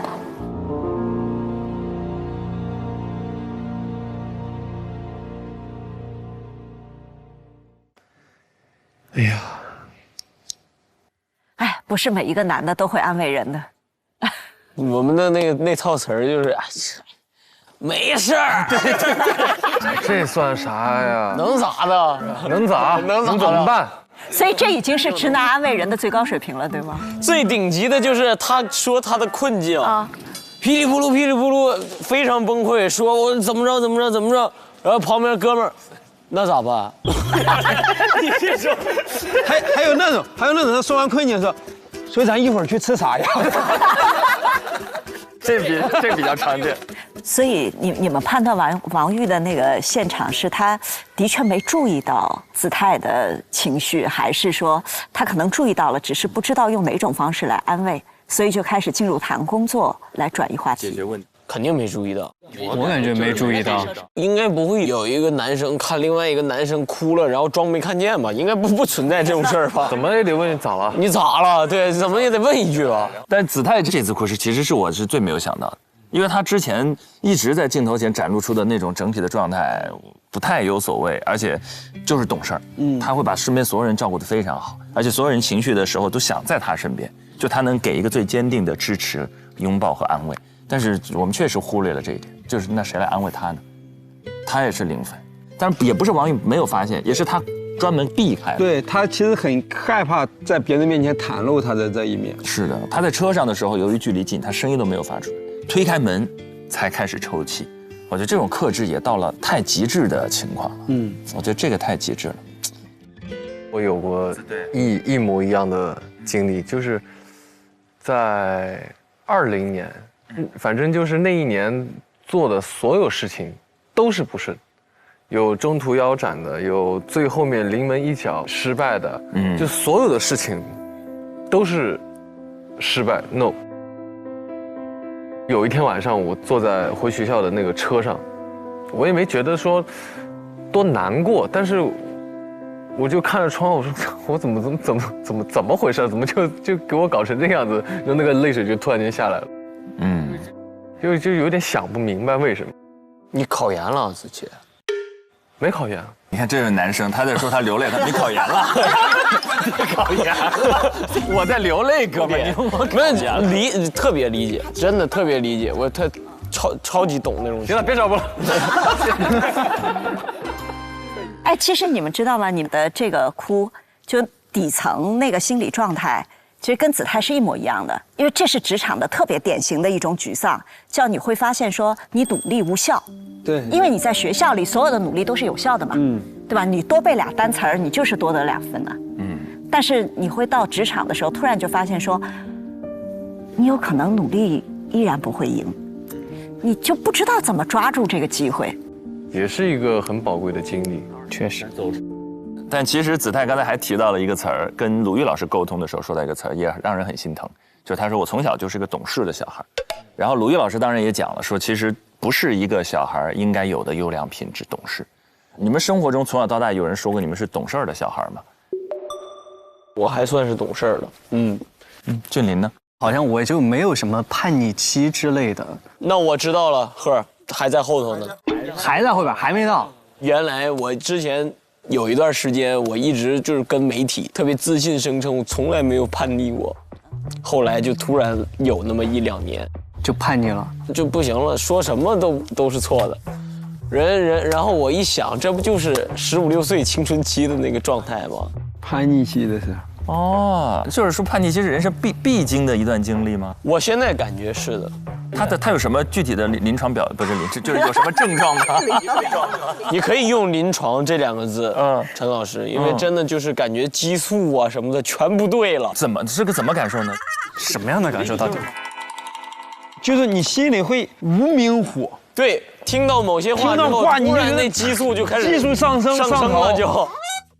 而且我观察到这一点现象是，这些话可能他们以前老说，但是突然有一年就不行了，就听不得了，不知道为什么。哦哟，那你这我还没有，还没到，快了。下次我叛逆的时候，我第一时间给你说。马上发，都注意啊！我要开始叛逆了，我发朋友圈，我要叛逆了。但怎么样才发现自己又过了那个叛逆期呢？因为回首去年，觉得自己太不懂事儿了，太傻了。就回首，我说就回首那1年，不是说为人处事啊，只是对待家庭的这种态度，觉得这反常了，这不是真实的我，一定身体的某个激素方面在影响我。其实咱们重新分析一下“懂事儿”这2个字，就我觉得，比如说守规矩啊、讲礼貌啊，不会被形容为懂事儿。懂事儿就是你让渡自己的一些需求，让渡自己的一些权利，方便别人跟你相处。所以就是但凡从小这么长大的孩子，被这么夸大的那个孩子，他的外部反馈就是你一让渡，别人就夸你；你一让渡，别人就夸你。所以他特别容易忽视自己到底要什么，他会优先让你觉得开心。但总忽视，他内心还是有需求的嘛，他还是想赢的嘛，还是不想得0分的嘛。但是他还要反过来想说，老师会怎么看我？他会不会对我失望？对，所以那2股力量冲到那儿的时候，那一刻我觉得他崩了，是他既观察到了自己想要的东西，又依然怕会让别人失望，所以2股劲就顶在一起了。我觉得刚才先旭说的那1年就是一个平衡。你之前有好多年的时间过于关心关系，过于关心周边人的感受，所以中间有1年，你内心那个自我就跳出来了。对，所以人生总是要有平衡。对，所以有那个平衡阶段，确实是。就还有一个刚才片子里的小细节，就是那个开场白，有一句“我是笑容暖暖的佳宁”，我其实觉得这句话还好。我猜是不是因为那句话“笑容暖暖”。是他们蕊出来的一个，可能不是他一开始是不是没有那么从心？你们有没有在工作当中有特别羞耻的小瞬间？有啊。你看着我，有啊。你想羞耻的瞬间，你看我干什么？坐在你身边，是的，很羞耻啊！我竟然跟徐志胜一块录节目。哎，什么呀？好羞耻！我们刚刚不是还搭档吗？怎么突然又开始搞我了？俊林有吗？有啊，像我们那种自我介绍的时候，有一次我们演唱会搞那种古风自我介绍，什么在下，什么成都，什么贺无敌最寂寞。大家好，我是时代少年团贺峻霖，人称成都贺无敌最寂寞。那这么说，其实很多演员会经常遇到这种情况。入戏了的话就还好。他们那专业演员还好，我这种不专业演员去拍戏的时候就老尴尬了。什么情节会让你尴尬？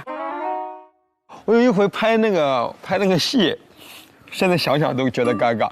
他拍我们一个情感一个变化的一个戏，就我跟女主的感情升温的一个戏，就她被人劫持，然后我去救她。我救她的过程中很老套的那种英雄救美，把她救下来，然后在空中转一圈，然后我俩的眼神开始有火花，开始有碰撞出来火花，然后女主就爱上我了。这场戏听着女主比较尴尬，我也替女主尴尬，也替自己尴尬。这么多年了，我没发现爱上徐志胜是一件这么简单的事情，就需要在空中转个圈儿。NG 了吗？然后快拍3小时，一圈都转晕车了。这倒是提醒我了啊！我在工作中其实曾经有一个很羞耻的时刻。哎，我在横店拍《真火神探刘恒顺》的时候，我每天都要路过徐志胜老师的化妆间。我那时候非常想认识他，我很喜欢他，但我很羞耻。我多次想推门而入，然后去自我介绍，我说：“志胜老师你好，我是小胡，我很想认识你。”我足足忍了3个月都没干这个事儿。哦，但是我每天都想这么做。哇，咱俩一会儿试试从空中飘下来。我从来没有想过一个人会天天在我化妆间围口。我每次都会跟我身边工作人员说，就是今天了，我觉得我今天一定能鼓起勇气推开这个门。我只3个月里我只试过1次，那天他们没出工，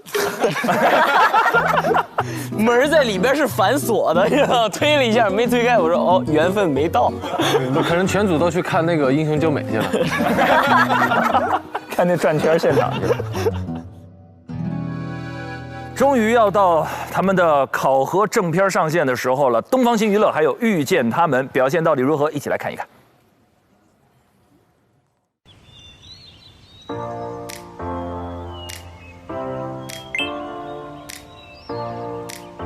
观众朋友们，大家好，我是笑容暖暖的佳宁。大家别忘了扫描屏幕下方的2维码，加入东方星娱乐俱乐部，来和我们一起玩吧。哎，雨佳，你对《唐人街探案》印象最深刻的画面是什么？还在练习呢。佳宁 ，Hello， 你把那个正在，我把那手卡发过去。对，咱俩今天穿的好像啊。对，很搭，这就很好。哦，这个状态很好，这个妆造还挺合适娱乐节目。哦，对，我想的是咱们一会儿跟嘉宾对，我们就不把所有问题跟他们对一遍了，就是还留一个新鲜感，让他们第一次讲给我们听。对，重要的部分，比如我们得把基本流程告诉他们。对。你们那个提词器怎么样？都 OK 了吗？提词器昨天晚上我们俩试过了。对，昨天晚上已经试过了。是的，那挺好的，还挺充分。哦，自己在做手卡啦。对啊，可以。反正一会儿嘉宾到了，到时候10点半咱沟通。好吧。好的。好。那我觉得这个节奏就可以。就说师姐好。Hello， 师姐。你们俩提词器稿子还没给我吧？哦，对，素，就后那一版，那你发给师姐就行。你的手卡也给我帮你剪一下吧。这，你还在改？在这。哦，你要改那个台本给楼上。那我帮你弄一个啊。好，谢谢。感受完大唐的魅力。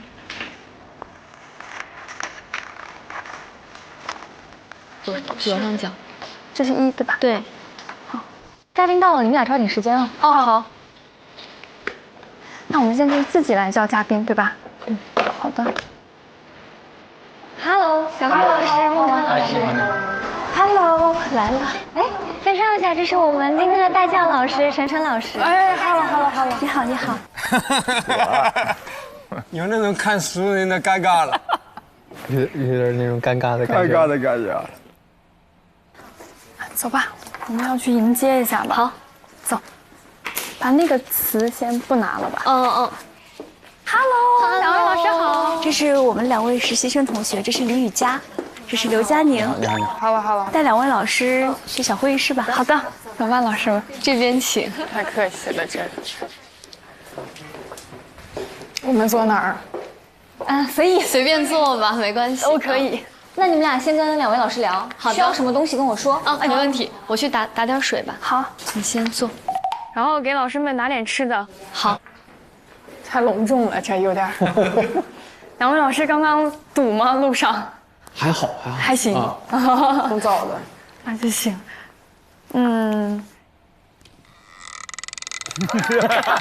他俩人怎么比人家还紧张呀？2位老师之前来过咱们东市吗？哦，来过。我没来过，但是我参与过东市的那个一些编剧工作。啊，我参与过一些幕前的工作，上班打工的。那我们策划案的话，因为给老师们准备了一些小惊喜，就不给到2位了。确定是惊喜啊？是惊喜，绝对是惊喜。然后我大概给老师们说一下我们的整体流程。就是我们的第一个部分，首先是一个我们会有个资料吗？那我让那个再去。你把这个给老师吧，然后你自己再去拿一份。这个里面有惊喜。sorry， 那我的问题。没事，我再去打一份，可以吗？好的。我去拿一下。脱口秀演员事儿咋这么多呢？还得要文稿，咋不给你们准备题自尽呢？哎，显得我要求有点多了。不是。我们需要一个没有提问部分的台本。好。Hello， 谢谢。没事，吃点喝点，当自己家一样。可以吗？好。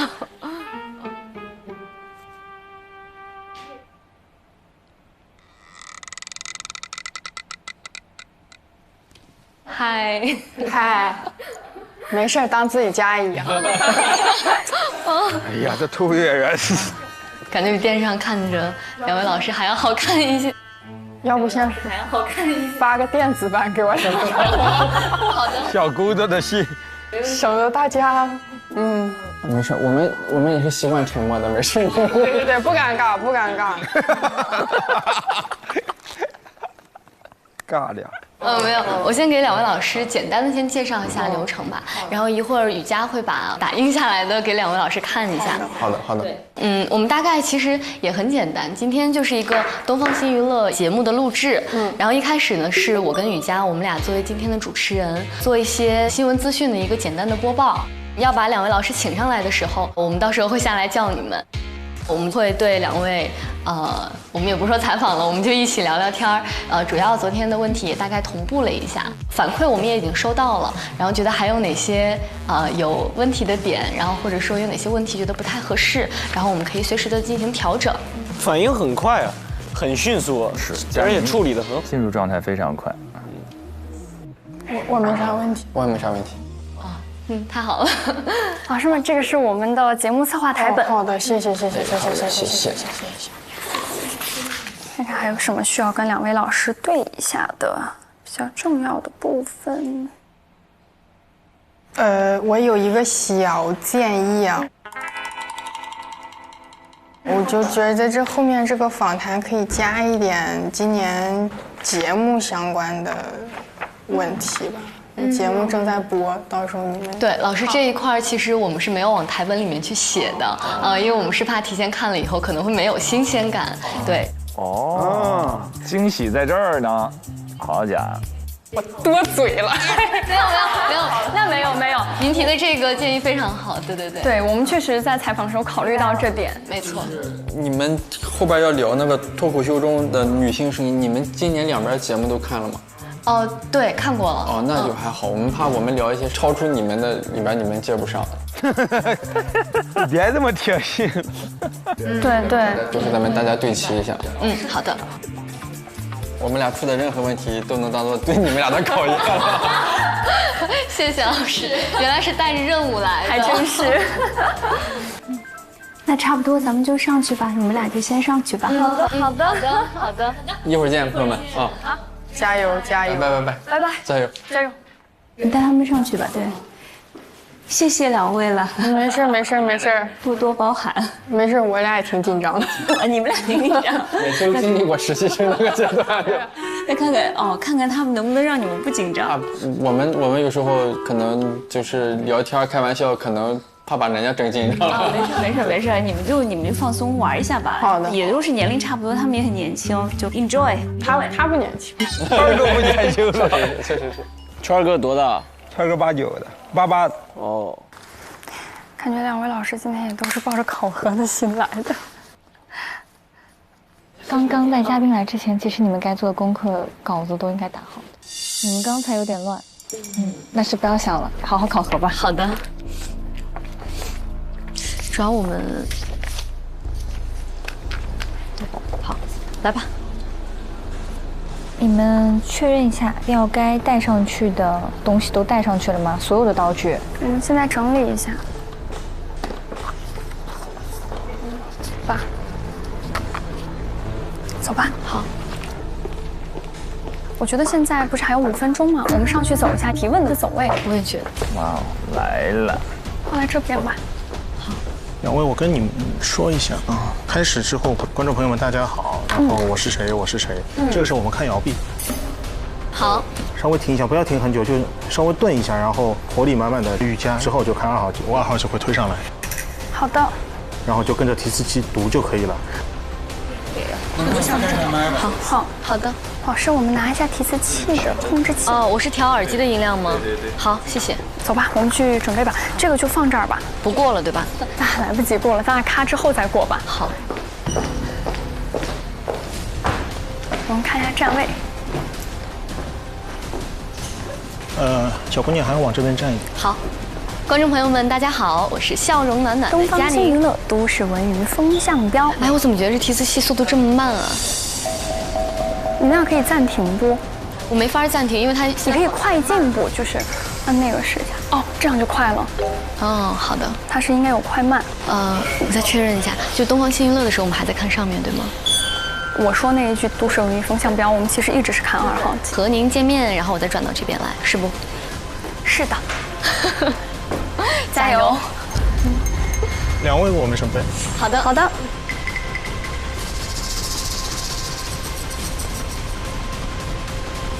姚斌老师准备啊，来准备啊，来3、2、1，放。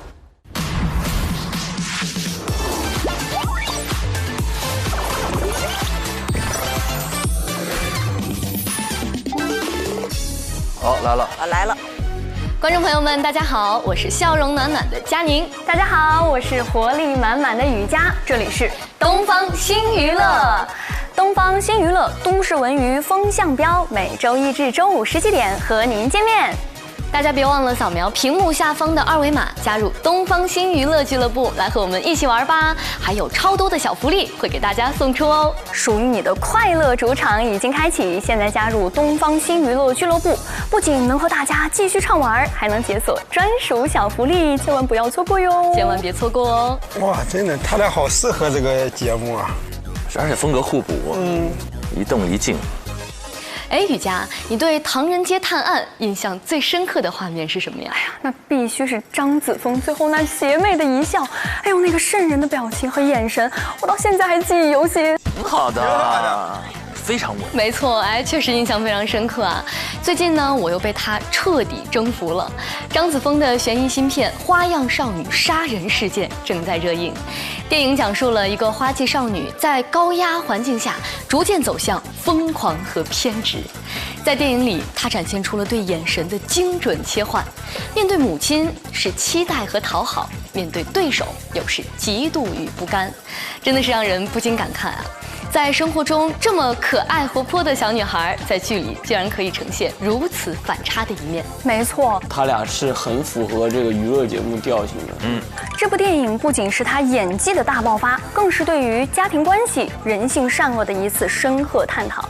那就在最近的上海国际电影节，张子枫作为最年轻的评委精彩亮相。从唐山大地震的破碎感到新片的倔强感，他的眼神从来不只是演技，更有穿透灵魂的力量。咱们一起来看看吧。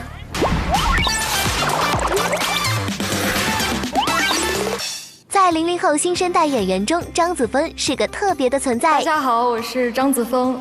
最近，他作为亚洲新人单元评委亮相金街奖。对，2位我们片子就不等了，我们直接回来好吗？好，好。来，准备啊，来，3、2、1，开口。看完张子枫的精彩表现，咱们再来聊聊最近播出的一部硬核的电视剧，叫做《扫毒风暴》。要说这部剧啊，为啥会让人这么上头呢？除了秦昊这样的主角撑场，还有那些配角们的表现，也实在是太让人惊艳了吧？没错，可以说是全员演技炸裂，每个角色都让人过目难忘。在这部双男主的电视剧里，我们还看到了很多担任配角的老朋友，一众实力演员轮番飙戏，看得太过瘾了。哎，说到飙戏，我想到剧里给我留下很深刻印象的张氏，沉寂多年归来，再演反派角色，真的是让人一下子就想起了粉红女郎，还有神话里她的精彩表现。其实2个女孩发挥的都非常的稳定。首先，娱乐新闻对于他俩来说都是他们俩的第一选择，他们2个人之间也是纯搭档，就是非常好的配合。由白玉兰最佳美术奖国色芳华原班人马打造，造型和妆容都真正的参考了古代的陶俑。其实啊，还有很多非遗文化的融入，比如说春晚中咱们看到过的斗空竹还有木偶戏糖画等等。佳宁她的专业素养相当过关，她的播报声音，然后形象就很准确。像杨紫和李现，他们在剧里的造型可以说是直接让人梦回大唐。雨佳就相对更活泼一些，她的状态是蛮贴近娱乐资讯播报的。没错，我关注的一位演员啊，他叫侯岩松。那之前他在《我的前半生》里就有非常出色的表现，这次在《扫毒风暴》里还是出演了双面人生的反差感。就有网友辣评啊说，全员恶人，但演技好，人设再渣，我也狠不起来。他俩的配合很好哎，发音出来了。没错，《扫毒风暴》里还有哪些精彩剧情呢？咱们一起来看看吧。电视剧《扫毒风暴》正在东方卫视热播，除了双男主的全力现眼外，继续啊，我们4号机开始看一下，姚碧老师，我们稍微摇一下，来准备啊，来3、2、1，开始。看了这么多有意思的剧，那最近啊也有一档综艺非常的出圈，雨佳你知道吗？那就是《脱口秀和他的朋友们》第2季。哎，我可太知道了，我已经刷了非常多的高能片段了。哎呀，看的时候我就在边看边感叹我的嘴替。没错，那其实呢，今天我们还给大家准备了一个惊喜，我们请来了《脱口秀和他的朋友们》第1季中2位非常优秀的脱口秀演员。没错，那他们是谁呢？是谁呢？他们就是山东段子王和车间一枝花赵小慧、孟川，欢迎，欢迎。又来一遍。我们就欢迎，然后咔，老师，你们自己下去请他们吗？对，好，好的，走吧，挺好的，对，挺好的，真不错哎，但难分伯仲，真不错。前面差距不大，就要看，就要看访的时候了。天哪，脑子真的是懵了。没事，但是这样会更自然。果然还是得睡好觉。Hello， 2位老师，哈哈，哇，你们在这里直接实时看我吗？也没有，因为刚才这个电视没有声音，你们不用紧张。我俩刚调出来声音，你俩就结束了。听不见声音，是不是有个遥控器之类的？咱们这太把这当家了，是不是也不对？正好这有没有？你怎么没有那个按键啊？哦，好的。右下角。啊！终于。抢那个老头老太太在家喂看电视，哎，好好笑！哎，救命啊！走吧，那老师我们上去吧。好的。哇，老师今天穿搭的色系也很搭啊，比较朴素。走吧。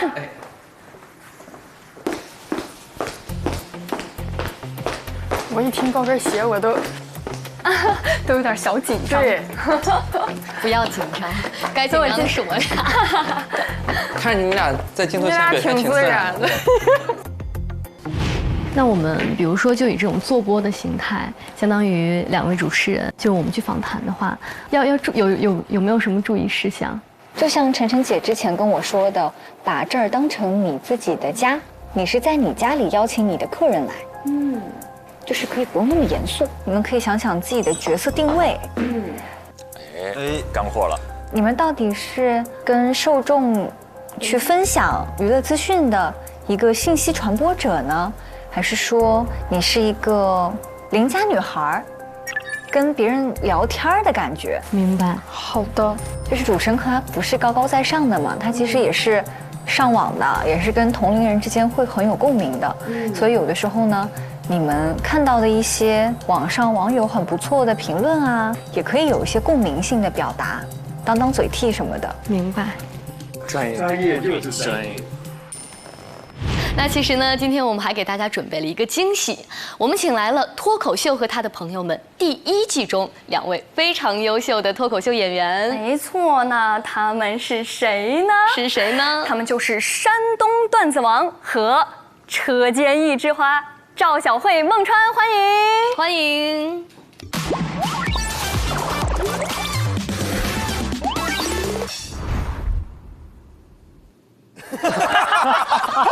为什么突然给我2个哥哥姐姐那么大的镜头？这叫做贴脸开大呀！怎么这么好笑啊？这个镜头看到我们山东段子王的实力了吗？好的，欢迎回来。那刚才呢，其实我们问到老师一个问题啊，就是说最喜欢对方的哪个段子？哎，其实我就很好奇，那2位老师最喜欢自己的哪个段子呢？我喜欢那个中国爬山虎那个。为啥呢？因为那段播的最好，让观众喜欢。对。那小辉老师呢？都挺好，都挺好。确实还可以。确实，就是每段的反响都挺好。是，那可能如果要问我这个问题啊，可能对于小慧老师、小慧姐，我觉得应该是那个幽默美女不想干了这一句话非常深入人心。那据我了解，2位其实之前都有过辞职的经历，那有没有什么辞职经验跟我们分享分享？辞职经验，辞职经验，我的感觉就是那个辞职写的那个文件别着急删，可能过几个月又用上了。山东段子王。我有一些辞职的教训，就是尽量不要裸辞。尽量不要裸辞。是有什么样的原因吗？可能我心态差吧，真的没办法给太具体的建议。对，每个人情况不一样。这笑容消失术，就是笑到一半突然不笑了，忍受住了。他俩是带着任务吗？就是没有，他俩场子要凉一点，这样的话就不是，因为他们的一旦这个搞笑没有着力点，就是会很尴尬。然后这边没给着力点的话，对娱乐访谈来说，最大的难点是，它在不长的访谈时间内需要持续保持一个高能的谈话场，主持人需要迅速的把场子给热起来。那觉得为什么最后是什么样的一个契机让你们选择来说了脱口秀呢？我真的是因为工作不饱和。我也是因为闲。我的天哪！就是你感觉你平时上班基本上都给你把白天占满了，你晚上也得有点事儿干了。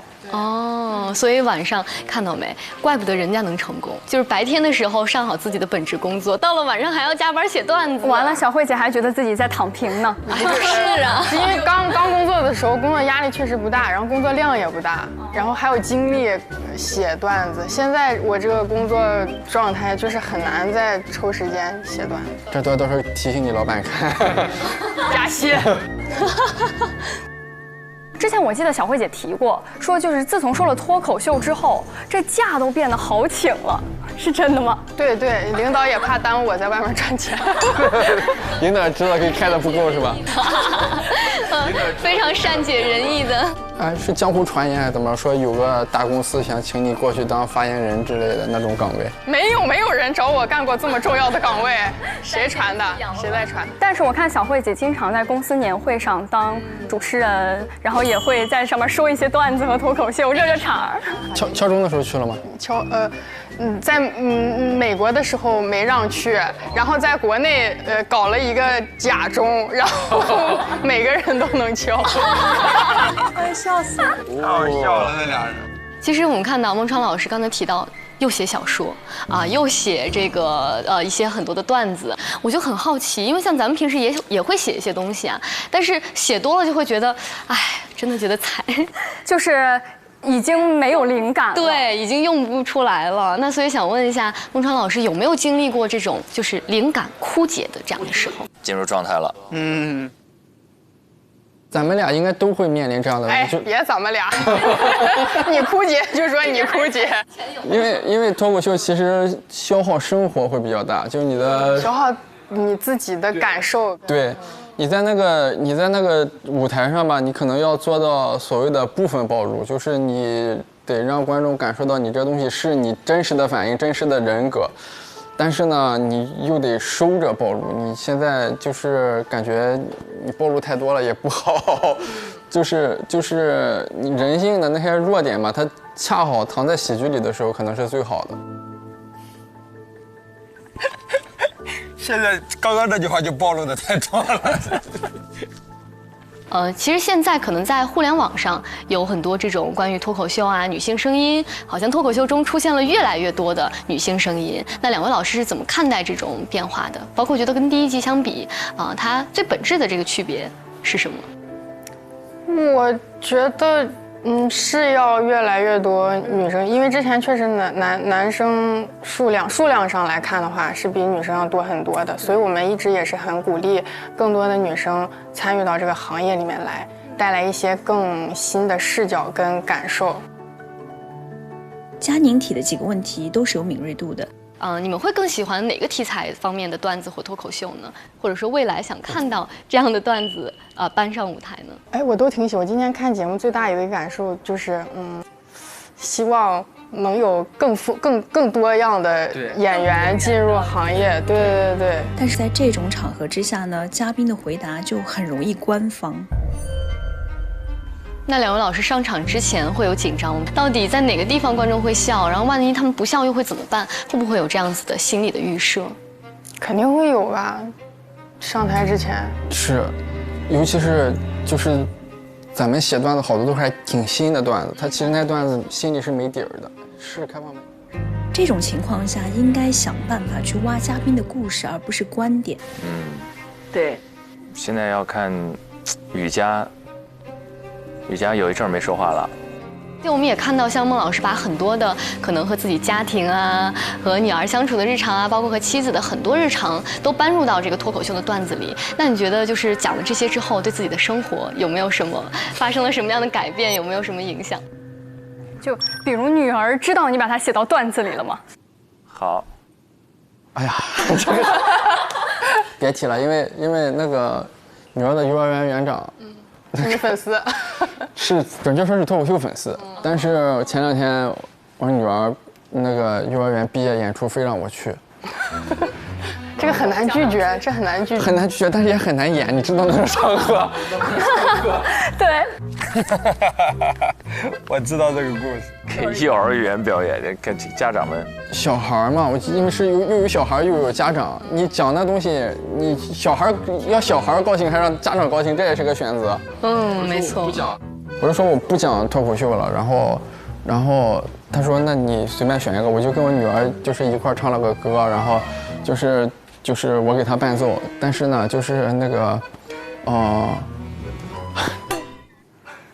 怎么说呢？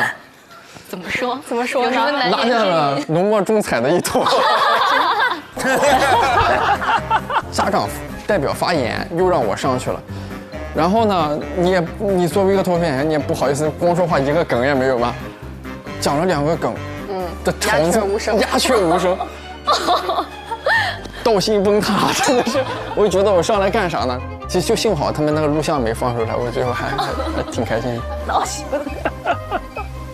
在看两位之前的一些表演的时候，也看到了一些网友说的一些话，就比如说小慧淘汰的感言非常炸场，但是可能也会被调侃说舒适区在淘汰区。那可能这件事情之后，或者看到网友这样的评价，二位是觉得没关系，我做自己，还是说会去进行一些相应的调整？现在淘汰区也让我不太舒适了，压力很大。我现在没有一个区让我觉得舒适了。淘汰区去年开始卷起来了，都开始一人一小篇作文，都开始。对啊，坐到那个淘汰间，那个小鱼掏出来一张那个 A4 纸，就在那写那个淘汰感言。我说啊，然后他问我要不要写，我说不写了吧。他说抓紧写吧，还有时间。然后我也拿一张 A4 纸在那里写。小鱼都还是好的，有的演员知道这一轮可能晋级不望，他提前不写段子，写淘汰感言。那卷那个啊，真有啊！卷那个，发力在淘汰区。然后雨佳呢，有一些现挂的东西、发挥的东西，包括听到一个嘉宾的梗，然后他会追问一下，就这种东西他出来的会更多一些。您说很多人找你签名儿是吧？我们等一会儿也可以有幸找您签个名。买书了嘛就签名。那必须得去下单一本，但我们有线下就可以直接有兔签。可以，你们没准备书的话也不用那么为难。兔签也是之前孟川自己段子里的梗。那比如说就冷场这，主持人会对冷场热场有要求吗？其实是有的。就比如像晚会主持、舞台主持，你一个问题抛出去之后，台下鸦雀无声，无人回应，调动这个气氛。但现在你们俩这个状态还好，就是两个人就不容易冷嘛。就在所以脱口秀演员主要是一个人的战斗嘛，在台上。那比如你讲出一个段子，底下没人笑或者比较安静，你们会觉得心里有压力吗？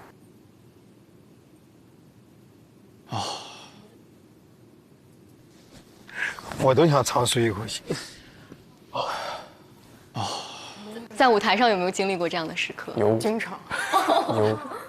现在好了，以前那个录制的时候，第一轮号称喜剧地狱，要录到深夜。2、3点了还在那幽默，就硬幽默，观众很累，都开始迷糊了。我今年就是没参加节目嘛，我作为一个纯观众。突然懂为什么观众那么喜欢看新人演员，实在是太鲜活，太鲜活了。就是人也很鲜活，带来的故事也鲜活。就是包括他的故事，对，而且他出梗的方式可能跟之前因为老演员你太熟悉他了，他有一些他什么时候该出梗你是有预判的。对，但是新人演员就是经常会有惊喜。他们的表达方式、表达素材都非常新，视角也非常新，就非常厉害。我看我就是第4轮的时候，看那个反送一上台就死气沉沉的，自己都看不下去自己。我觉得作为在脱口秀舞台底下的观众来说，可能他们仰望着大家，会觉得，哎，其实说的很多事情非常有意思，但是可能自己没有办法亲身的去体验到，所以我觉得这也是观众为什么会觉得，哇，那个舞台非常的好，会被那些段子所吸引到，就是也发现了很多生活的可能性。对，脱口秀是一种声音吧，就像两位老师说的，我可能之前不敢表达，或者说不知道该怎么样去表达的时候。来了这个段子，我看了这场脱口秀，我才知道，哦，原来这个是可以说的，原来这个是可以探讨的。他们好多人都是聊嘴替嘛，就这个事儿可能是一直这么想，只是没被说出来，有人说出来了，就挺开心的啊。对，脱口秀其实。从我这里来讲啊，我觉得它就是一个很强的嘴替。每一次笑完之后，我会觉得我就是想说这个，我就会有这样的反应跟我朋友说。那两位老师，其实我看了一下两位老师的微博，两位老师里面都提到了有其他的综艺也正在录制，那也有其实有很多粉丝喊话孟川老师明年开不开专场这样的话。专场得开。对，得开。所以想问问老师，在接下来。今年或者之后1年自己的一个短期内的规划。我就是明年争取把专场写出来，演专场，然后可能还有一本书，答应人家了得写。答应谁了？答应出版社。期待。人家钱先给了一部分了，你就得。写半个专场吧，明年。哎，你找个人跟你双拼不就行？对，双拼，双拼。你写吧，你写到一半，我先给你批。现在就已经在这定下了，就可以合作了。就接下来，没错。要合作的话，两位老师的风格方面，我觉得还是很有看点的，我很期待。那就非常感谢两位老师今天来参与我们的采访和访谈。真的是给我们带来了很多，要么是有意思的这个故事，要么是非常深度的一些想法。而且我发现咱俩每个点啊，老师们都接得住、说得来，两位老师的沟通也很好。说了句大实话。期待将来能在这个平台上见到两位老师更多的精彩表现。对，希望之后还有机会能跟老师继续交流。好的，那今天的东方新娱乐节目到这里就全部结束了。那在最后，我们一起跟镜头、跟观众们说拜拜吧！来，3、2、1，拜拜！观众朋友们，下期再见，拜拜！好的，谢谢，非常谢谢各位老师，辛苦了，谢谢老师们。挺好，挺愉快，挺融洽。棒了呀！老师，我也是山东人。你普通话好好。好工大。看我一眼是啥意思？你还在看我一眼？把两位老师送下楼。你俩讲得非常好。谢谢老师。两位老师讲得也很好。两位老师，我们往这儿走。老师这边，我带你们下去。走。老师们觉得刚刚的聊天还挺轻松的吧？挺好的，挺轻松的。行，你们忙着，没啥事。好的，没事，我们跟你们一起。依依不舍呢，觉得都还没过瘾。对啊，还没聊够。昨天差点没飞成，晚上还好赶上我。对，还好起飞了。拜，辛苦，拜。哎呀，怎么样？两位老师太好了，是吧？又是非常好的采访嘉宾。他们会主动帮我们补很多话，对，帮我们接很多内容。我来，我们正好也复盘一下吧。好，我去拿电脑。他们还有几分钟下来了，差不多。好，应该也差不多准备好了。好 ，Come on， 姿态，舞是不是要出来了？好冰，好冰，是不是？那好像混世魔王来了，这个太吓人了。那种被选择的感觉会不会更提前？演员就是一个一直都在被选择的一个职业吧。演戏这个事儿是不是也越来越难？越来越难。你就觉得哇是这样的吗？你不能光看什么时候赢，这也是一种态度。就弄得我跟小丑似的，我这。就咱俩零蛋就零蛋吧，我感觉今天已经很快乐了。今天他们其实表现的我觉得挺好的。下季拍我们主持人季吧，好不好？对，我们都是你们最丰富的素材。什么意思？要把我换了？就有点像说相声的捧哏跟逗哏，你说谁更好？我想听听你们意见。如果我选雨佳，那不是就？总归要有个结果。我内心已经破碎了，我疯了已经。接下来请鲁豫老师、陈晨老师来宣布结果。Oh my god！ 哎，我告诉你，我肯定对了。好。更胜一筹的是，那我最后就是选择的是。突然心跳好快啊！渴望就可能，心动就发生。本节目由酷爽带感点燃无限渴望的百事可乐冠名播出。华为全新旗舰平板电脑 MatePad Pro 5G 强光炫光，轻松大手笔。你想成为怎样的人？在追逐的梦怎样成真？你带着对未来的疑问，奔跑着，前行着，坚持着。拼搏着，你可以打破极限。上微博搜索“令人心动老粉”，最终节目资讯等你解锁。上微博参与“令人心动老粉”话题讨论，选出你看好的主持新生，见证最终 offer 的诞生。上微博晒话题“令人心动老粉”，分享出片名场面。更多节目精彩资讯尽在新浪娱乐微博综艺、新浪综艺。上新浪新闻客户端搜“令人心动老粉”。看节目更多精彩内容，百度一下你就知道。上百度 APP 看百度热搜，get更多热点内容。独家中文百科合作伙伴百度百科。上百度搜索令人心动的 offer， 精彩内容尽在百度百科。上知乎搜令人心动的 offer， 解锁更多精彩讨论。上前程无忧51兆，收获心动的 offer。感谢丽丽城传媒。如果你对内容行业感兴趣，欢迎在腾讯校招官网 jyn.qq.com 投递峨眉派专项，等你来实习。令人心动的 offer 尽在腾讯校招，等你来拿。每周3、周4 12点 SVIP 更新，19点 VIP 更新，会员抢先看1周。周5 12点 SVIP 抢先看加更版，19点 VIP 会员专享，看更多精彩内容。周6 12点 SVIP 抢先看衍生，陪你看 offer，19点 VIP 会员专享。